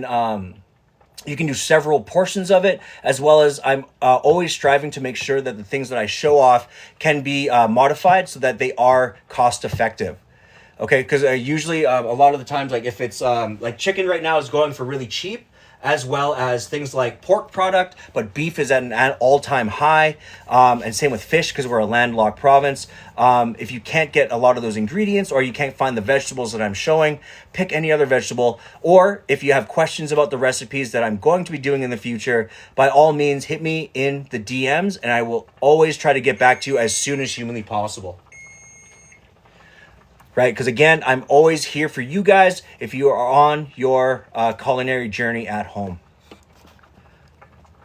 To be honest with you, we might be able to do bulalo if I can showcase the recipe and the mise en place kind of a week in advance so everyone can kind of have a chance to get it done. And all we're doing is assembling. Can you, Neptune is asking about the Goma sauce. Okay, here, Goma sauce. Where did I put it? Where are you? Where did I put my Goma dressing? There it is. Okay, so at Superstore, and to me, this is a great quality product. So Goma dressing, they're not paying me for this, by the way. This right here from Bento is one of the best dressings that you can get because the awesome part is it's good on its own, but it's really good if you want to mount some extra stuff on top of it. So if I wanted an extra sesame flavor, I would add in some sesame oil. You can also add a little bit of sriracha or crunchy chili flake or something like that to this to give it some more bulk. But it's really great if you actually just want to make general salads and stuff like that. So speaking of this, which is a good call, I'm going to go ahead. I'm just going to top the coleslaw with just a small hit of this. You don't want it to be ultra wet, but you do want it to be moist enough that it covers all the pieces, and that over time it'll just start to actually not sink, but like wilt the cabbage and all the ingredients together. And Bridget, hi. You're late. Welcome to the live stream. I appreciate you for being here. Right now, tonight, we are working on some Filipino-style chicken adobo. I'm going to be serving that on top of some really gorgeous steamed rice. And then as well, I'm working on a Goma slaw. Again, it's just regular coleslaw, a little bit of really thin sliced celery, some thin sliced yellow peppers, and then it's with the Goma dressing. Okay, so this is the same dressing that you'll find at like a Japanese sushi restaurant with their iceberg salad. So I'm just going to go ahead and put that to the side, let that do its thing. I'm going to give it a quick toss up. Looking for ideas? Okay. Hit me in the DMs after this live is done. And let me know what kind of ideas you have going, and I can help you brainstorm if you would like that help. Okay, I'm more than willing to be there for you. Right on. And again, if you guys can keep hitting those likes for me and sharing the live, because again, those things do help my channel and my lives get in front of eyes just like yours, people who are like-minded, who want to talk about food culture, recipes, and ideas for things, again, like Valentine's Day, for the holidays, for family gatherings, and all that good stuff, okay? All right, so I'm just going to leave this to the side. Let's check the pastries.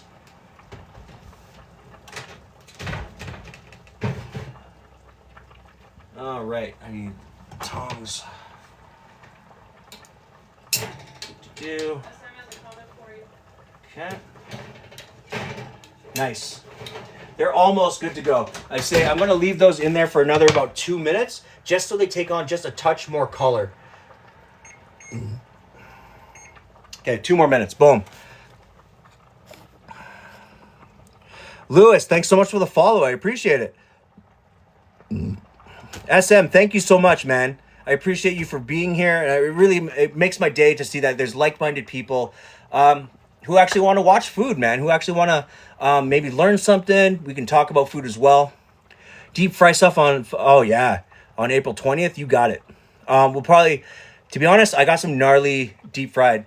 You know what I should do? I will show you guys on April 20th the, I did like a deep fried, or no, like a Twinkie crepe. We did it during camping, and like the people that I served it to, my wife and her friend, never stopped talking about it. It's one of like, it's a gnarly pothead dessert. That's for damn sure. Someone's asking if you're planting here.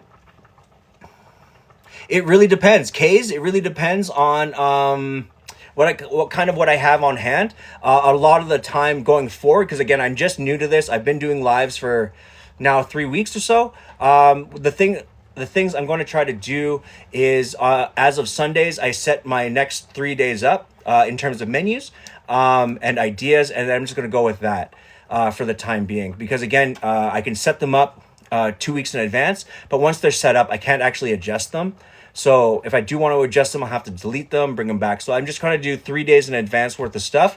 And usually what I'm trying to do now, just like today's live, I'm doing chicken adobo in honor of by Felicia K. She's one of my followers. She's one of the largest gifters from the last live stream. So anybody that is the largest gifter, I usually will try to contact you guys, and you get to pick out my Saturday menu, right?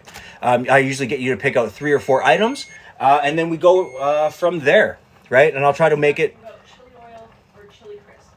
Do you have a version of chili oil or chili crisp? I do. So chili oil is essentially just the oil extract from the chilies. Like they'll take chilies and different types of chilies, put it into a bowl, dried, fresh. They add warmed oil on top of that and let that steep with a little bit of green onions. Then they filter out all of the chilies, and that's what remains is the oil. Chili crisp is essentially just oil and pureed and macerated chilies and chili flakes put into hot oil, boom, let that cool off on its own, and everything that crisp sinks to the bottom, and what you're left with is a mixture of the pulp and the crisp cooked chili parts, as well as the oil. So it's kind of a mixture of both.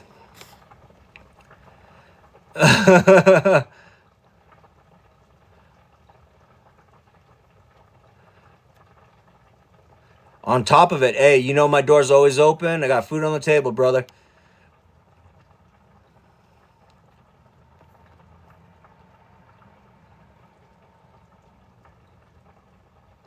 Your name came up with special gummies and drink laying on the grass. Hey, that's awesome. Right on. Vita, right now I'm just kind of I'm kind of at the end where I'm just kind of finishing up on the food itself, but I haven't got to the plating process. So I'm just going to let everything kind of ride for now. Yes, that's it. 2 minutes is perfect. Okay, so I have my cherry puff pastries out of the oven. Boom. Kill my oven right there. And always, if you're going to use, I try to use for these things like a non-stick pan. So you can always tell it's not sticking just by being able to give it a quick rotate. Right? So as long as it rotates, the cherries hasn't caramelized to the side and slightly burnt the, the pastry. So those are all turning, and that's perfect. Jesus, do you know how to cook eggs? Oh man, Jesus, thank you, sir. I appreciate you for being here. And what kind of eggs are you looking to cook, my friend? Recipe for the cherry puff pastries? Hell yeah. Hell yeah, I can. And speaking of that, check that out. So I had the, cream went in, white chocolate chips are on the bottom. But check this out. Okay. Again, bring out the large serving spoon, right? So now they were hard. See, if you gave the cream enough time, you can actually go ahead and stir up the white chocolate, which is awesome. So all you're going to do now is just get it really super loose, just like that. Nice. Yeah, dude. Right? Okay, and then it's going to be a little on the chunkier side. So for in these cases, Gemini's gonna move Jam, hey, you know what I'm saying? Get it really super loose. You know what I'm talking about. Loose like all women? Absolutely not.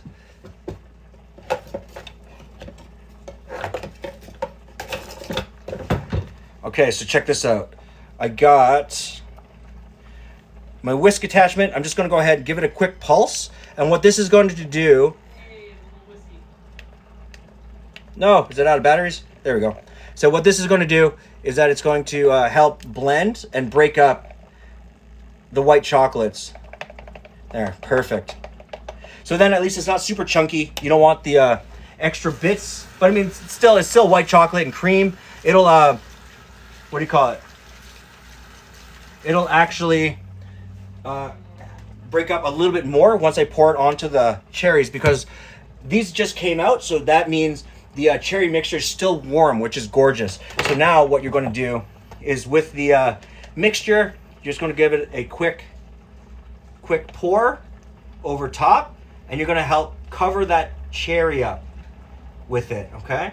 And at this point, what's awesome is you can actually take this a step further, and you can start finishing it with anything you want at this point.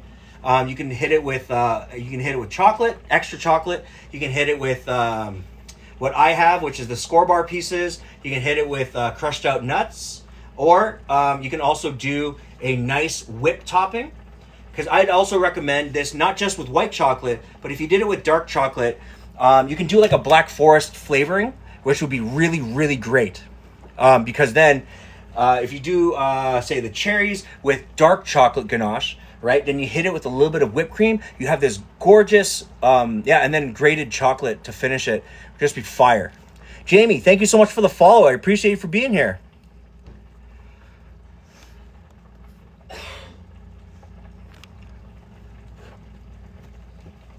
Okay, so I'm just going to go ahead and cover it. And then in this case, I think I'm probably going to hit it with just a touch of the score bar pieces, just for the fun of it. Just because I can. You know what? Actually, screw that. Hell yeah. All right, so what I got here is, what do you call it? Honey roasted peanuts. And what I'm trying to get is that when you eat honey roasted peanuts, what you inadvertently get at the bottom of it is a lot of the powder, like the honey roasted powder. And since I have a bunch of that, I'm actually going to finish it with a bit of that broken down honey. Yeah, dude. Boom. Okay, and then now my adobo is pretty much, chicken's gorgeous, it's soft, rice is done. I got my slaw ready to go. My desserts are sitting. So pretty much we are good to go into the plating process. Just going to finish topping these with a bit of that praline powder. Right? Because again, when it comes to like doing garnishes, when it comes to topping anything with like that extra oomph, right? Just be creative. Like in some instances, I've also used things like Pop Rocks, right?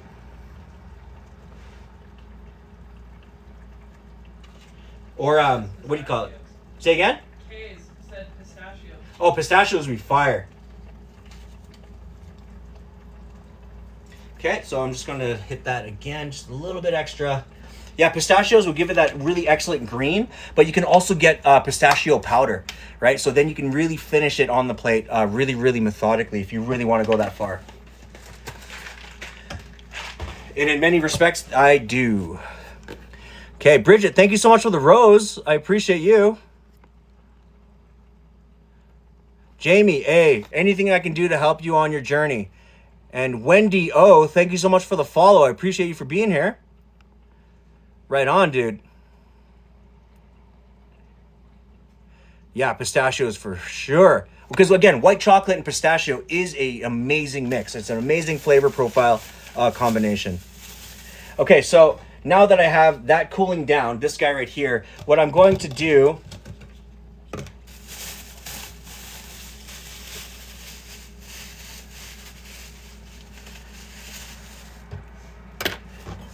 so what I am going to do is I really do want to finish off my adobo with a little bit extra green onion, just for that fresh flavor, as well as a good amount of color. So in this instance, since it is so bogged down with with the saltiness and all that stuff, you do want to encourage a bit of that fresh flavor to go in. Simply Jill, thank you so much for the follow. I appreciate it, you guys. Yes, Nanners is the boss, if you know what I'm saying. Yes, pistachio powder is a thing. You can probably find it at, if you go to an Asian market, but you can also go to like a Mediterranean or a Greek place, and they will most likely have pistachio powder. If you cannot find pistachio powder, if you have like a Magic Bullet or a RoboCoupe, just regular roasted pistachios in the blender cup with a hit of powdered sugar to dry it all off, and then you're just going to pulse it till it becomes a really nice powder. That will also do the job. Awesome. Gemini, thanks so much for sharing the live. I appreciate you, dude. How's your Saturdays, guys? I hope everyone's doing really well, staying warm.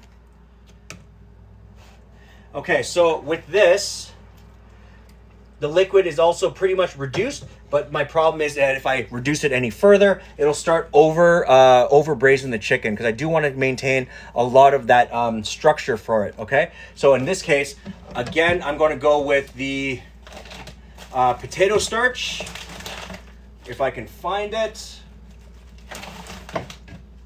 There you are. So again, potato starch, just like cornstarch, right? You're only going to run maybe...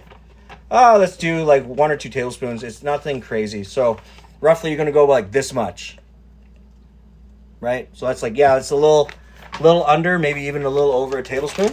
Just because I just want to use it to tighten up the sauce just a little bit. Nothing crazy. Right? So you just got to hit it with cold water. Right? Important when you're using starches to use cold water. Because if you hit it with warm water, you're going to then start to bloom the starches inside the slurry. Okay, so with this, I'm just going to bring the heat back up to a 5, right? Because it's still hot, right? But you do want to help it along with cooking it. So just a couple hits of that in, and already you can see the sauce starting to tighten out. Okay, I'm going to add the rest. Okay, because again, it might look thick, relatively thick once you put it in, but once it hits a simmer, that's when the starches then start binding with your general fats and your liquids, all right, and starting and inflating. Diana, hi, how are you? How's your day going? Rolling up a pizza like a tortilla. I've done that before. Okay, so when you roll up a pizza, bro, okay, one of the things that you got to make sure that you do is cook it ahead of time, like cook it. So that like it's completely like cooked all the way through. The one thing that we did that really separated it and made it super dank was that you take that thing and like you roll it up once it's like cooled down just a little bit, roll it up, and then wrap that thing with bacon. Okay, so it's like a log, and then you put it back in the oven at like a high heat to crisp that bacon. Okay, I know it sounds odd, but you want to like when you roll it, make sure that it's the pizza seal side down, and then the bacon's sealed on the top. Right, so that when it bakes, it'll recede and tighten, so that when you can slice it into rings, it's super dank. It's like a gigantic bacon wrapped hot pocket. Jamie SS wants to know if potato starch is better than using flour. It depends on the application. So it to me, when it comes to like thickening up sauces, it's a really good alternative to using cornstarch, because with cornstarch you do have to use quite a bit of it, whereas potato starch you can use much less and it inflates at the same volume. Okay, but in terms of flour is really good if you want to make things like stews, or you were trying to make like a bechamel, stuff like that. Those are sauces that do require flour because they're not as good when you use a starch like cornstarch or potato starch, or even rice flour or something like that. The best, okay, Kyle, thank you so much for the follow. I appreciate it. And Diana, I'm doing very well. You know, I mean, it's been a nice Gorgeous, mild day, super gloomy, and I love that, right? On and off rain, it's been awesome. So the best scrambled eggs, in my opinion, is 2 eggs, a small splash of milk, not cream, milk, right? Then you put it into your bowl. Always make sure that your bowl stays on the table, right? Take a fork, whap, whap, whap, you know what I'm saying? In a non-stick pan, right, on the thing. Let that non-stick pan come up to a medium-low heat, okay? So nothing too crazy, not like immediate heat, right? You're gonna take some pan spray on a non-stick pan, give it a quick spray, pour your eggs in, and once you see the curds start to cook on the outside brim, start stirring just the pan. You don't need to stir it with the thing. If it's a non-stick, right, take it and then literally just stir it in the pan till it collects in the middle, right? Give it a quick flip, right? And then onto the plate, right? Remember, if it's really good eggs, they don't, and they're pasteurized or anything like that, you don't need to cook it till it's ultra well done and rubbery. Just cook it till it's gorgeous, it's soft, it maintains a creaminess to it, all that stuff. What's your tube of the U channel? Okay, Bridget, you can actually find my YouTube channel. It'll be located on my page. It'll be in my link section next to the Instagram section as well. Right now, it's nothing on it.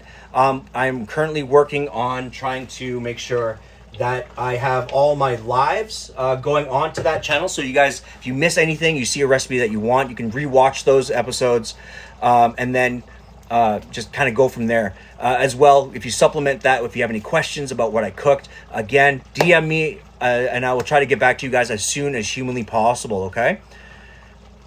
If you want my personal YouTube page is John Japanda. You'll see it. The logo is like a brown dude, blood all over his face. That's me. I do like things like hot sauce challenges, card magic, card reviews, just random stuff. As well as I put up any of my extra commercials or anything I've done for social media onto those pages. Yeah, soft scrambles is awesome. Isla Northside, thanks so much for sharing this live. I appreciate it. What's an easy meal I can make as a college student? Okay, Kyle. Easy meal, straight up. All right, so now I'm just gonna point this out to you guys. Like, look at the thickness of that sauce. It's like nice, it's shiny, it's holding together. So now once that has a chance to rest, it'll be gorgeous. Okay, for Kyle,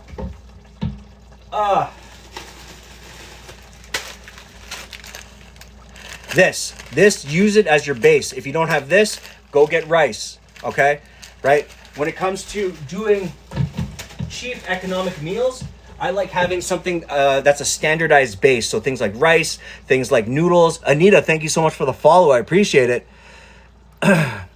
Simply Jill, number 12 member of the team. Hey, welcome. I appreciate you. Thank you so much for the gifts. Jamie asked, what is adobo? Okay, adobo, I'll get to that question in a second. So Kyle, when it comes to easy meal that you can make as a college student, do things with either a base of rice or with a base of noodles, okay? Those are both great. So if you get a little bit of vegetables, your mirepoix, which is your carrots, celery, onions, add some peas on there or edamame beans or corn. Go ahead, make stir fries. You have eggs on deck. That's cheap. 1 egg goes a long way. Throw that into your noodles. Throw that into your rice. Toss. And then when it comes to meat, literally whatever meat you can find that is cheap. Like for the longest time, like everything used to be hella expensive. And you know what we did? We just did bacon. Okay? Literally good for a million things. But when it comes to easy meals, you're a student especially, because I know you're going to be filled with no time. And I have a lot of friends that are now like film students and people at SAIT or at the trade school here in the city or at university. They had no time. Get yourself a slow cooker. Okay, make stews, make chili. You can do a lasagna in the slow cooker. Like you set it in the morning, come back, it's ready to go for you at lunch or at dinner. It's one of the best things you can have as well. For the price value, portion size. If you got a slow cooker, like a big one, do up a big vat of it. Take that. I recommend going to the Great Canadian Wholesaler or a wholesale club like Costco or something like that. Get the 1 liter containers that are disposable, washable, reusable. Okay, right? So anything that comes out of the slow cooker, go ahead, portion those things in, throw it in your freezer. You'll have it for a while and you can keep coming back to it. If you make pasta sauces, do it in the slow cooker, big batch, make your pasta the night of, take everything that's left, throw it into your 1 liters. Then you have crossover meals that you're not going to get sick of and you can look forward to every single day. Miriam, thanks so much for the follow. And what was that last question? What is chicken? What is adobo? Okay, so chicken adobo is essentially just like a chicken based type of stew, I guess. But basically, all it is, it's vinegar, it's soy sauce, it's garlic, peppercorns, bay leaf, onions, simmered down and thickened, so it's a nice, rich, hearty sauce to go with really slow braised chicken, pork, or beef.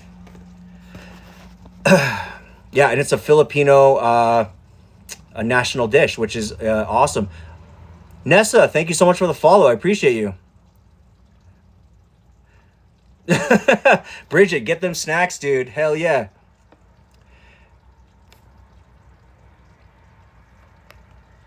And Bridget, thank you so much for sharing the live. I appreciate you guys for doing that. Yeah. And again, if you guys are looking for like cheap, economical, quick fire type foods, that like, you know, if you're just busy, I know a million people are busy these days. It's just what it is. But you're looking for easy meal prepping or easy fundamental recipes that you can do on the fly, either in the morning or when you get home from work. I'll teach you the way to set yourself up for success. And it's just easier to get after it, all right? Anita, good night. You have a great evening.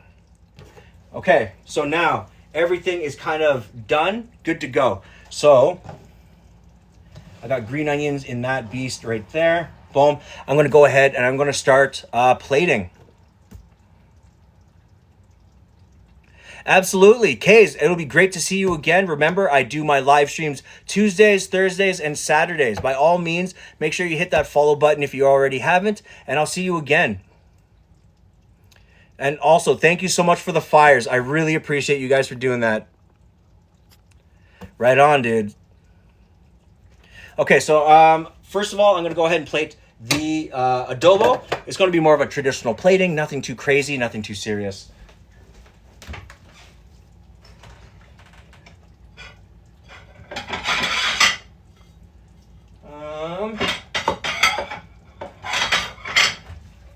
Okay.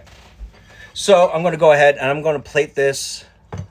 Yes, 5 p.m. Mountain Time, Tuesdays and Thursdays. And then I'm trying to do, again, 5 p.m. or 4:30 or 5 p.m. Mountain Time on the Saturdays for a longer stream.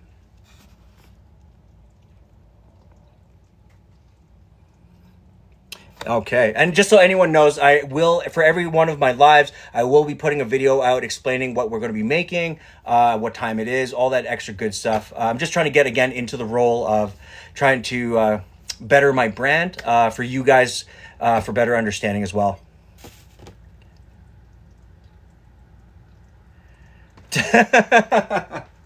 Okay, so nice and simple. I got this nice, airy, simple rice. Okay. Again, I do a lot of what's known as center plating, which I find, to me, just a really organized, clean way to do a nice rustic plating. Okay. So just like that. Okay. Simple. Then you're going to go with a couple pieces of the chicken on top. Okay. And again, you have all this great braised chicken. You have like your extra bay leaves. If you do have a lot of bay leaves, go ahead, just toss them out. They're not necessarily like something that you want to eat. But at this point, the peppercorns have been braising for so long that they are actually nice and softened. Okay, so now I got my coleslaw. It's been allowed to wilt slowly, but I didn't add enough sauce that it completely breaks it down so it doesn't get like water walled. Okay. Nice. So you have a good amount of crisp. It still remains crispy and fresh. Marianne wants to know if you're going to be posting recipes. I will be posting recipes coming up in the future. Right now, I'm just kind of building myself up so I can have a repertoire of stuff that I can offer anyone that is following or anybody that does want the recipes. If there's any recipe that you need immediately or anything like that, just please hit me in the DMs. Let me know which recipe that you're looking for. and I'll be more than happy to help you. The only exceptions will be that if there's recipes, like we had a cornbread recipe that I did last week. I'm currently working on doing a video for it because I had so many people reach out that wanted that recipe. So instead, since it was so popular, I decided that everyone should just get the recipe if they wanted it. And then I could just refer them to that recipe. Okay, so on top. Okay, you're going to finish with just a little bit more of the green onion. Okay, and I need... Go. Okay, and then again, you never leave the adobo without sauce. All right, so I'm just going to come around, hit right across first. Gorgeous. Okay, and then on the rice on the one side. Okay, and then untraditionally as well, you're just going to hit it with a little bit extra crunch, right? So I'm just putting a little bit of those honey roasted peanuts. It'll help boost away from the acidity on the plate. Okay, just like that. We got chicken adobo on steamed jasmine rice, or basmati rice, sorry, with a little bit of the Goma slaw to go on the side. Nice, crispy, super crisp, really, what do you call it? Really fresh. Trisha, thank you so much for the follow. I appreciate it. Any quick tips for chicken and gravy recipes? Chicken and gravy. Ooh, chicken and gravy. First of all, get the chicken. If it's crispy, that's awesome. Any type of gravy, as long as it's hella thick, it's amazing. One of the things I do recommend, if you do chicken and gravy, if you can, instant mashed potatoes, right? Get a bowl, instant mashed potatoes, hit of garlic and butter, right? Put the gravy on top and then dip your chicken through that. Oh my Lord, dude. So good. Okay, so I'll be right back. I'm just going to give this to my wife. She's been waiting.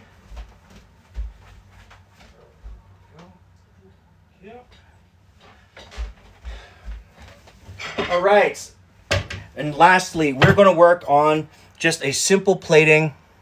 You have white potato? Yo, absolutely. Make a small, or you can also do, if you have chicken and you want to do chicken and gravy, do up your, take your potatoes, cube them up, like big, huge, like hash brown cubes, boil them till they're like fork tender, let them drain in a pan, a little bit of oil, right? Put them in a pan, a little bit of Montreal steak spice or like Lowry's seasoning spice. Boom, not too much. You don't want it to burn, right? In a thing, fry them till they're crispy. Put that as your base for your chicken, right? Pour the gravy on top, right? And the dankest thing you could do is a soft egg, soft poached, sunny side, anything like that. It's just gnarly.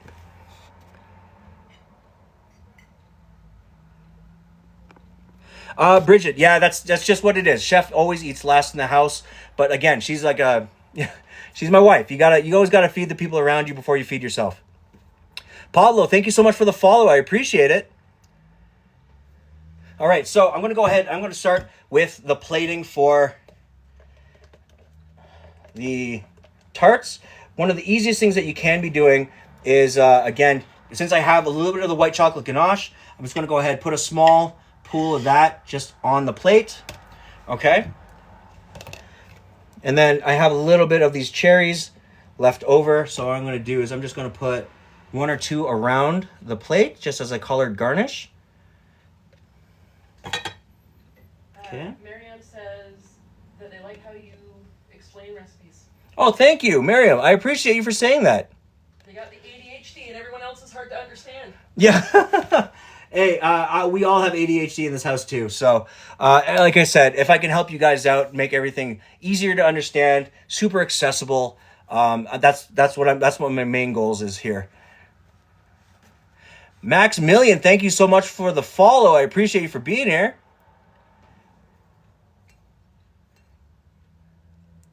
Right on.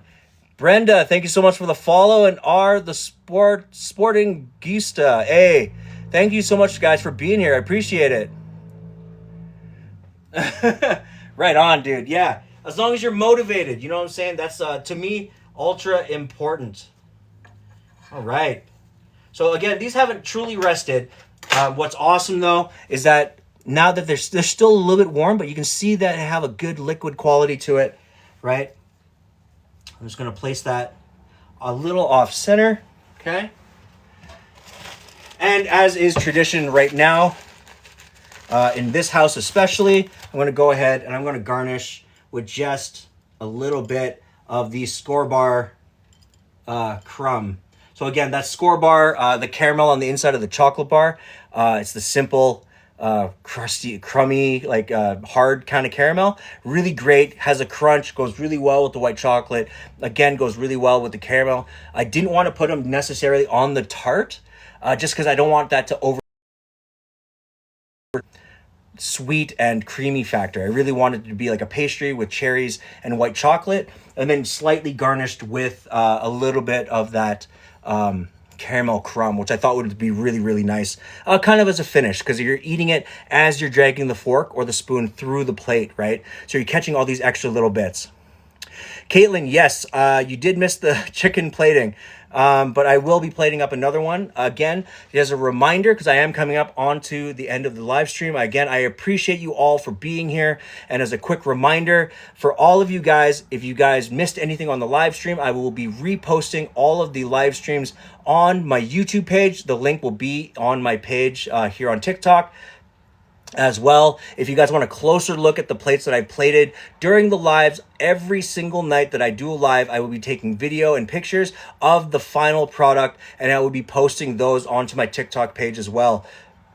If you guys have any questions on how to do the recipes, inquiring on like what other recipes that you could do with them, how to modify them and hack them in a way that's is a little bit more achievable and all that stuff, hit me in the DMs. By all means, I will always try to get back to you guys as soon as humanly possible.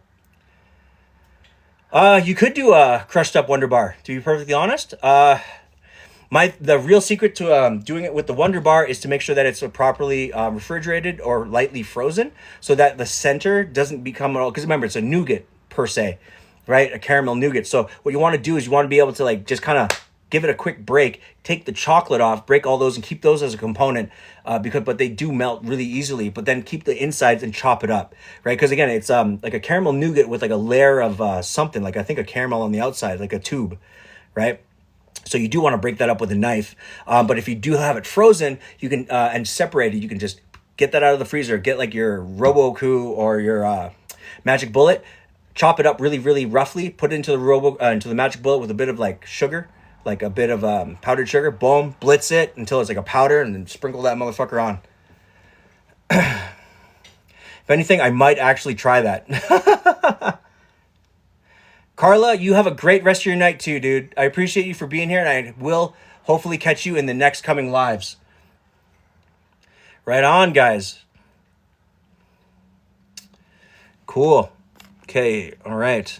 Wonder Bar, hell yeah.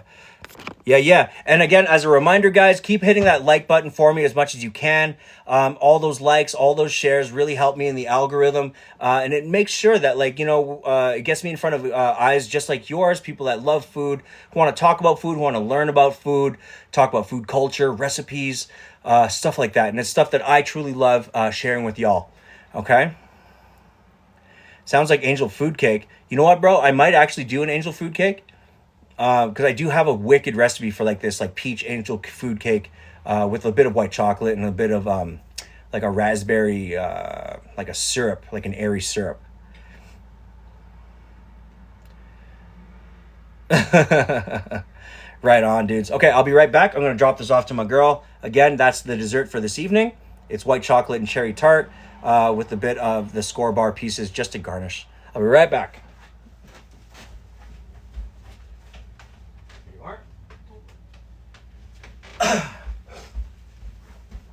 Okay. All right. So I have roughly... Nice. Yeah, so I have roughly about 7 more minutes on this live. Again, I appreciate you guys for being here. Thank you so much for all the likes and all the shares. And again, if you guys have any questions, even after the live, by all means, hit me in the DMs. I'll be more than happy to help you.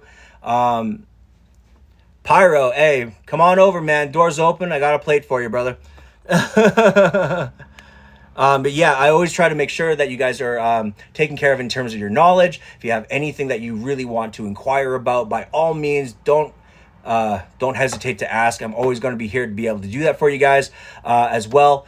A quick reminder to anyone that's just coming into the live stream now and anything like that, I will be posting the end final product plating at the end of every live stream. So later tonight, I will have a plate of this ready to go, a plate of the adobo that we did this evening. And as well, for any of the gifters out there, the highest gifter on any of the streams gets picked to help me get to pick out what I'm going to be doing on a Saturday stream. So if you are the highest gifter, say on a Tuesday or on a Thursday, I will reach out to you and make sure that you get a chance to pick out one of 4 or 5 items that you have in mind, and I will do that. All right. Pyro, thank you so much for the follow. Lori C, thank you so much for the follow. I appreciate it. Pyro, I can do a butter chicken. And what's awesome is I actually got taught, I think it is a butter chicken from an Indian guy, but I think he's like South Indian. So it's not the spiciest thing in the world. It just has so much flavor, right? Say again? Oh, the gift Jamie just gave. Yeah, hey, Jamie, thank you so much for the hanging lights. Oh my God, I haven't seen that one before either. And wonderful. Thank you so much for the follow. I appreciate you for being here.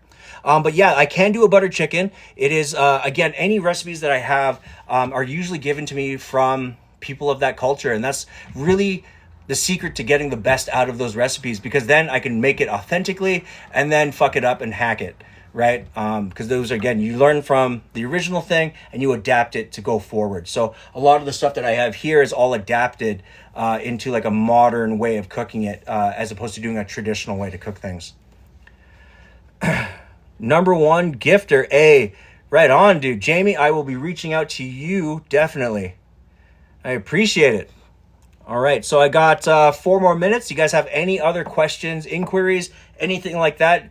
And by all means, keep hitting that like button for me. That definitely helps me out for the upcoming streams. Yeah, Pyro, like as long as you can understand how to make things the original way, it's easier to make things the hack way. Because sometimes, again, people run up on time.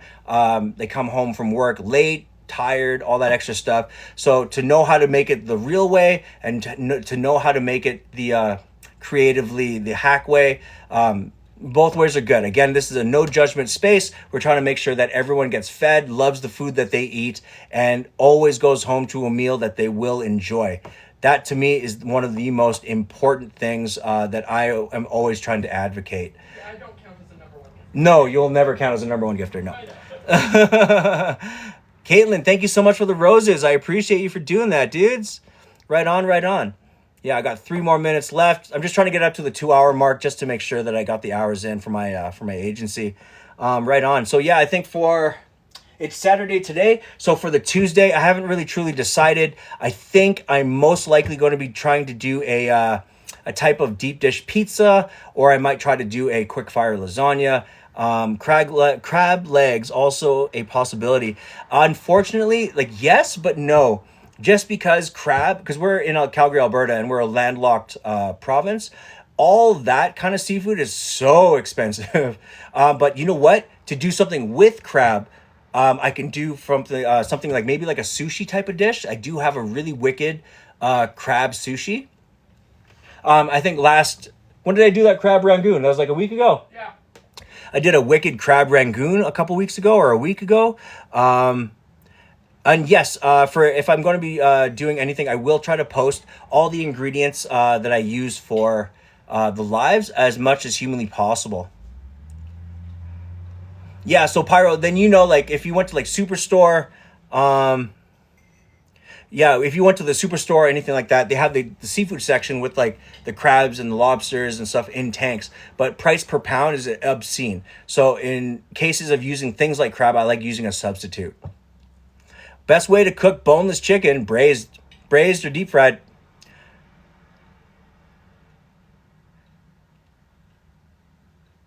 Yeah, I don't know why it was being filtered, but yeah, that's my answer. The best part about boneless chicken thighs or anything like that is slow braise it. Do it nice, slow, really agitate flavor into it.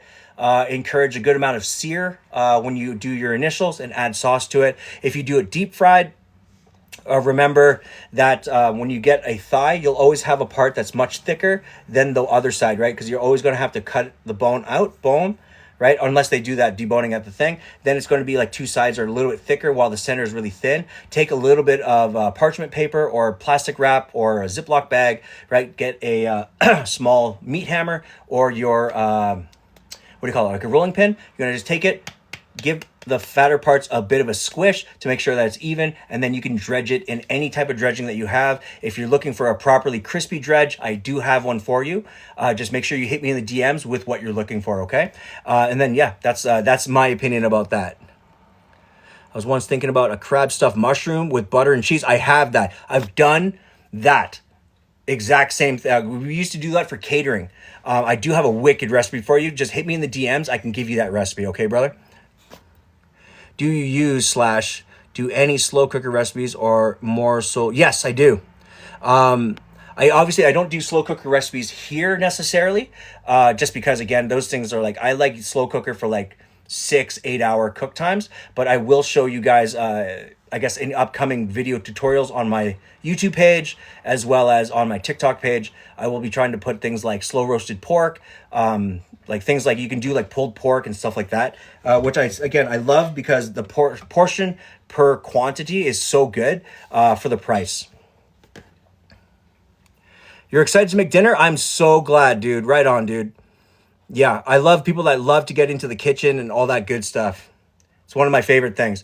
As well, you know what I mean? If I end up doing the Cook With Me segments, those are also some of my favorite things to do is cook with friends, cook with family, people I've just met, because that truly is important to me to make sure that I encourage people as well as the next generation of people to be able to cook for each other, right? Because again, that's one of the few things like water that gets us to the table together.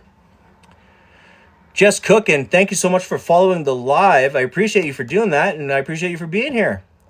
Okay, so guys, I am pretty much at the end of the live stream. Thank you so much for joining me. Again, I'm going to be posting all the pictures from everything that we created this evening onto my page. As well, I'm always streaming Tuesdays, Thursdays, and Saturdays, 5 p.m. to 6:30 roughly on the Tuesdays and Thursdays, Mountain Time.